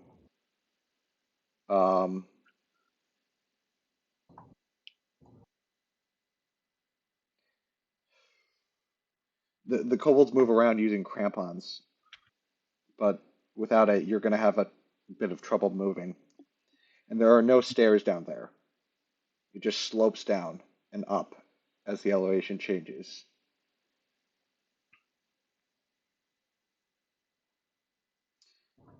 Obviously, moving down is easier than moving up. There's dim light in the caverns. Whale oil lamps keep it lit.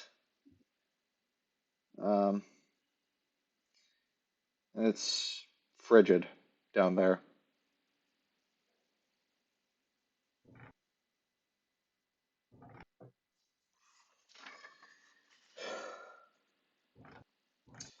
Oh, and one more thing.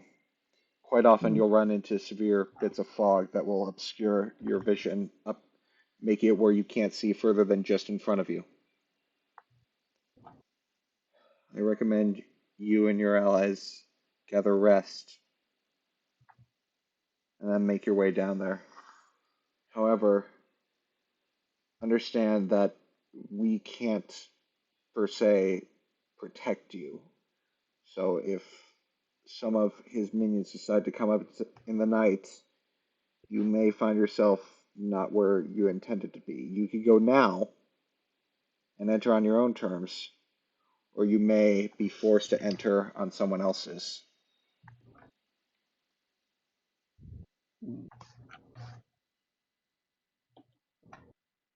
Regardless, we're going to need to wait for the priest to recover. Unfortunately, we're going to be stuck here for a bit. Well then. When first we're able. Well then, if you'd like to wake up at the same time, perhaps you and your friends would like some more fish.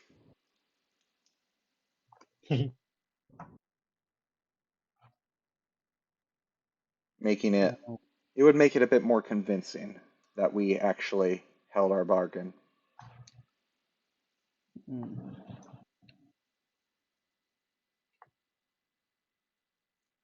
Suppose you may be right.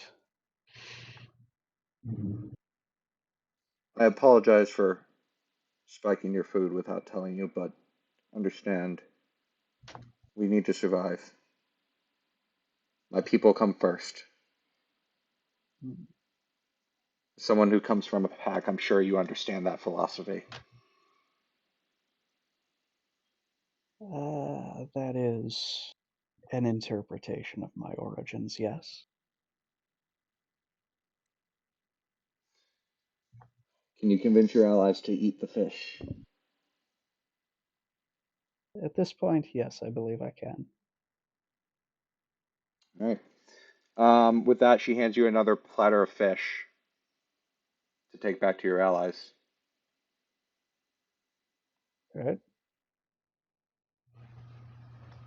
You walk in and see Walter and Sunny passed out, and Blue, Knoxville, and Aurelia still awake.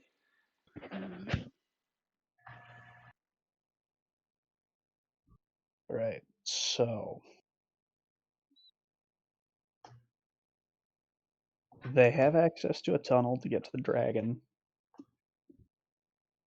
The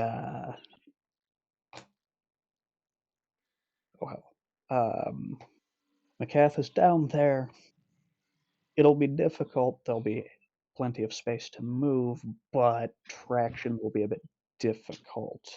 Very slick ice floors, sufficient light to at least see somewhat occasional bits of fog. A lot of threats, kobolds, some kind of ice toad thing that is potentially willing to help us so long as we can convince it. Will have to be some bastard child combination of draconic and common. And oh yes, they know that we're coming. We should optimally leave right now. However, we can't very well do that because of the priest and the turtle. So, in an effort to hopefully be able to have something akin to our own way of getting in, we will need to wait out the priest. We will also need to make it appear as though the poison worked. Yes, she poisoned it. All right. For the DM question, so does the ice count as or is that like Ice will count as difficult terrain. Okay, I have a thing that might help with at least partially for some of the ice. Okay. As in, I'm gonna pop the spell. I can only cast it on 2 people, but I'm willing to do it. It only lasts for an hour, but it's better than nothing. Might want to hold off on that. I know I'm not doing it now. I'm just doing it so I can like. I was just showing the description. I wasn't actually casting it. It was basically me trying to describe what the spell does instead of like my character doing it. That would assist with it. Yep.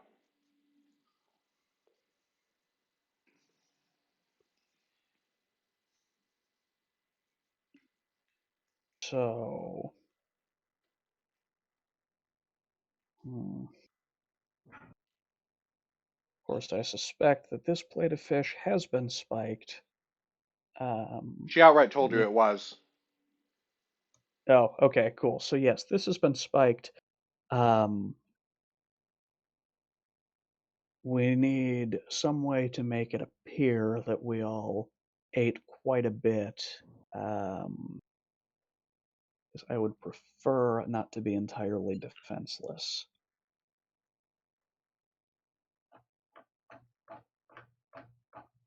Anyone have a solution to that little quandary? Too bad I'm knocked out. Otherwise, I could use my spell. If you weren't knocked out, you would just go straight in. I mean, yeah, pretty much.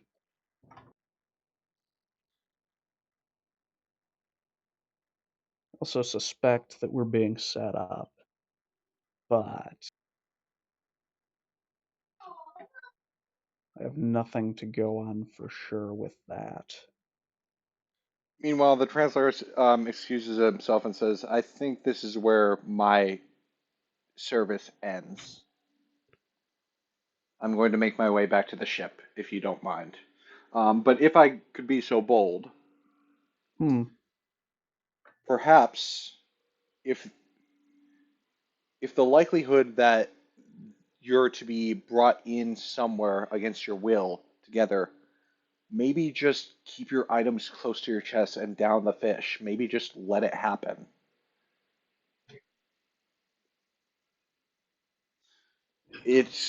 You'd all wind up in the same place more than likely, and I doubt the dragon has a vested interest in just eating you at random.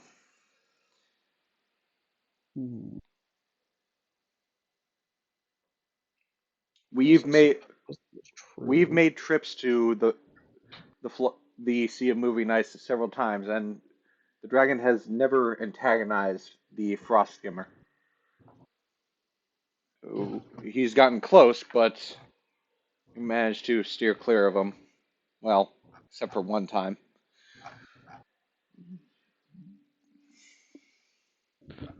Care to enlighten us? There's a reason why our captain has half a face. Ah, I see. Severe frostbite just doesn't come like that normally. No, I suppose you're right, it wouldn't. We had a narrow scrape there. His maneuvering is the only reason we're all still alive today. We give our loyalty to him for his feats. See. Very well, yes, go back to the ship, wait for us. We shouldn't be too terribly long. We will wait 4 days. After that, if there's no communication, well, we'll wait until you come back or we're driven off by a dragon. How's that sound? That seems entirely reasonable. Good luck. To you as well.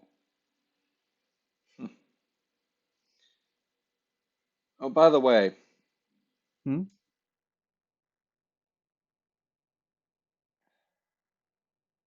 been 3 years. It's been 3 years that she's been down here. Don't be surprised if she has some weird thoughts. Anyone who's been cooped up with a dragon this time must have had some problems. Just my 2 cents as a man of the sea. Anyhow. It's certainly valuable, thank you. Anyhow, and he just sort of straightens his jacket and leaves out into the snow, heading back to the ship.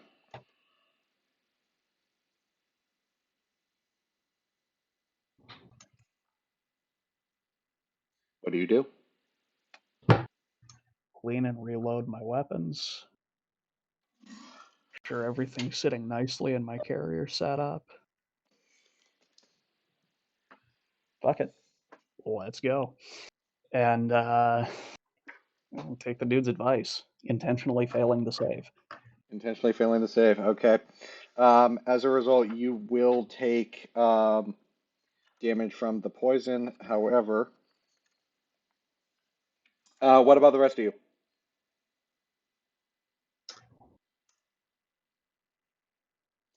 I guess I'll take it. So, question: has a long rest already happened? You had a long rest before the session started, so like you shouldn't have taken any damage. Okay, gotcha. Cool. So from full health, you take 16 damage. Captain takes 16. 16 does. Who else is still alive or awake? I think it's probably Blue. Yeah. Do you fail the save intentionally? Say yes. Eat a fish. Eat the fish. Eat a fish. I was in the middle of actually typing, so... Ted deafened himself, so I'm going to assume he failed intentionally. He said he had a gun. Yeah, he said... AFK'd. Yeah, so I'm going to assume he failed intentionally, and we're going to move on. Yeah, I failed the save intentionally. Okay. So subtract 18 health from yourself. Okay. All right. Is this the end? Almost. Of today? Are y'all fishes now? Yep. So you all wake up 8 hours later. Refreshed. Give me a moment.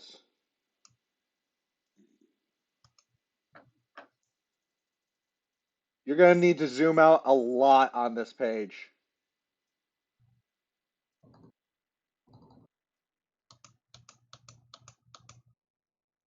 Wow. You It's a guys black. Black. It's a black box. Yeah. You guys wake up over here. Over where? You're going to need to Can't zoom see out it. a lot. Oh. I mean, Oh, I'm I still see it. getting Oh. oh, there we go. I see. I see it. Wow. This is a big map. Yes. Welcome to Dungeon 2. Are we fish though? So Are. one more thing I got to note here.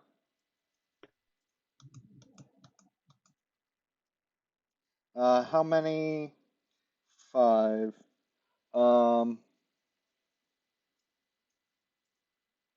So you see 5 ice toads as you wake up, apparently examining your belongings.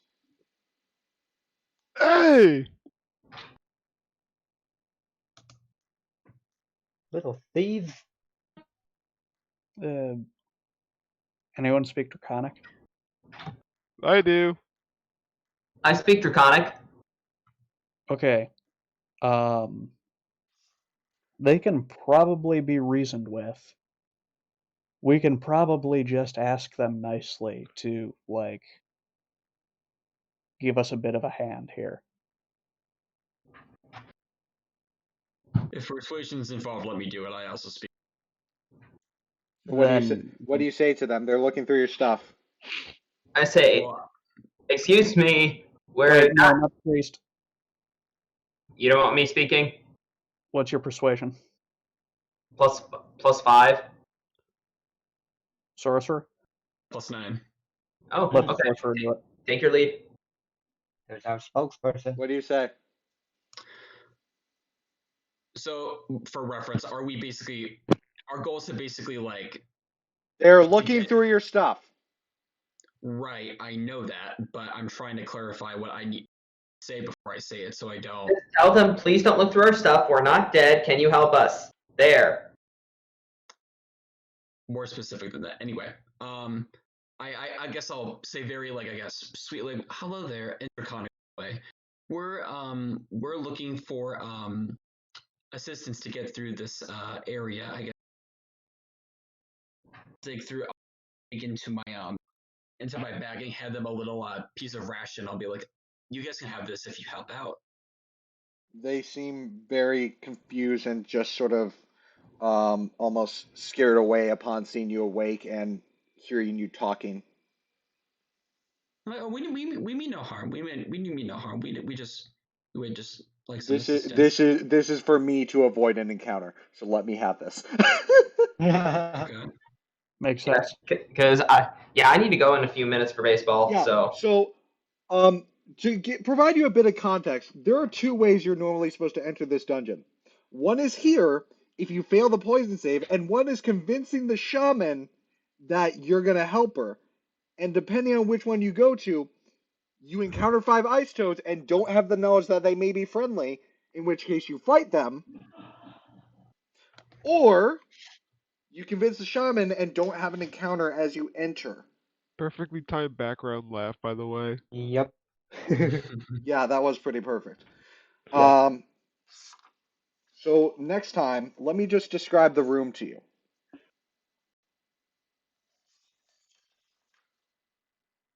Oh wait, this is in Area 1.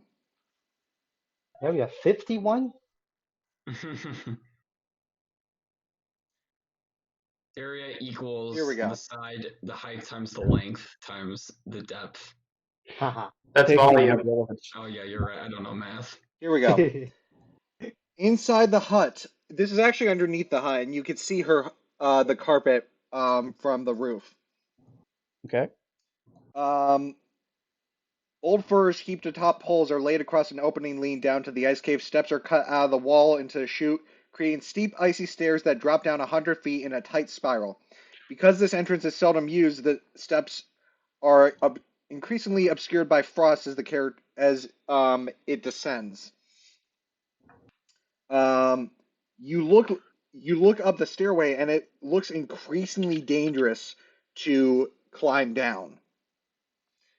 It looks like you could very easily lose your footing and take a lot of damage by falling down.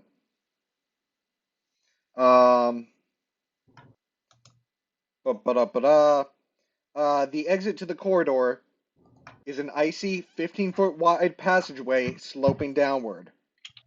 The chamber is empty except for a dozen baskets woven from leather strips and walrus ribs stacked in the north corner. For reference, on this map, north is up. Okay. These contain frozen fish and a few skin-wrapped bundles of rotting shark meat that the ice hunters consider a delicacy. Icelandic, huh? There is something I need to draw.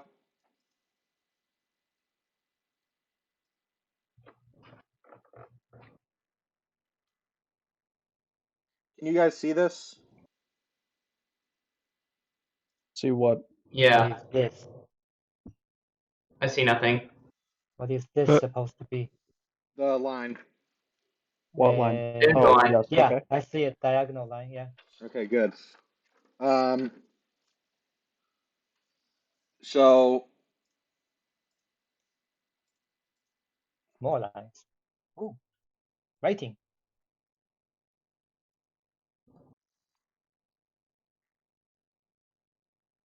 and then Plus 10. yes. Plus 10. Um, Alright. bring your characters in here real fast.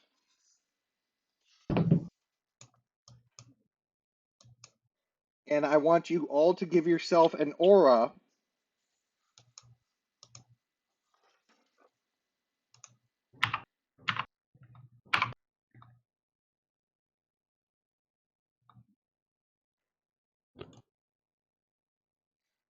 The moment you guys leave into the zero area, your visibility will be restricted. As in, like, we can't see, or they can't, or we can't be And by seen. how much can we see? It will be restricted to 75 feet. Our vision? Okay. Yep. There's a lot of rules on a lot of this dungeon is relying on like, oh, your vision is restricted in varying degrees, and a lot of stuff with slopes. It's really freaking cool. This dungeon is very complicated, and it's a lot of mechanics. Whereas the last one, it was a lot of traps and like puzzles. This one is a lot of the danger is navigation. Well, the problem is that I start with less health. We all do. Yes, you do. We're all poisoned. We were all poisoned. Yes, you were. With that, we're gonna end things off for a day. Yeah. Okay, I can finally get breakfast. See you guys next week. Yeah, and I Okay. need to get to I'm baseball. gonna eat lunch now. Alright. Talk to y'all next week, guys. Yep. See ya. Sorry for the rather quick exit, but I've got to go do some stuff for studying. See you guys next week, everyone.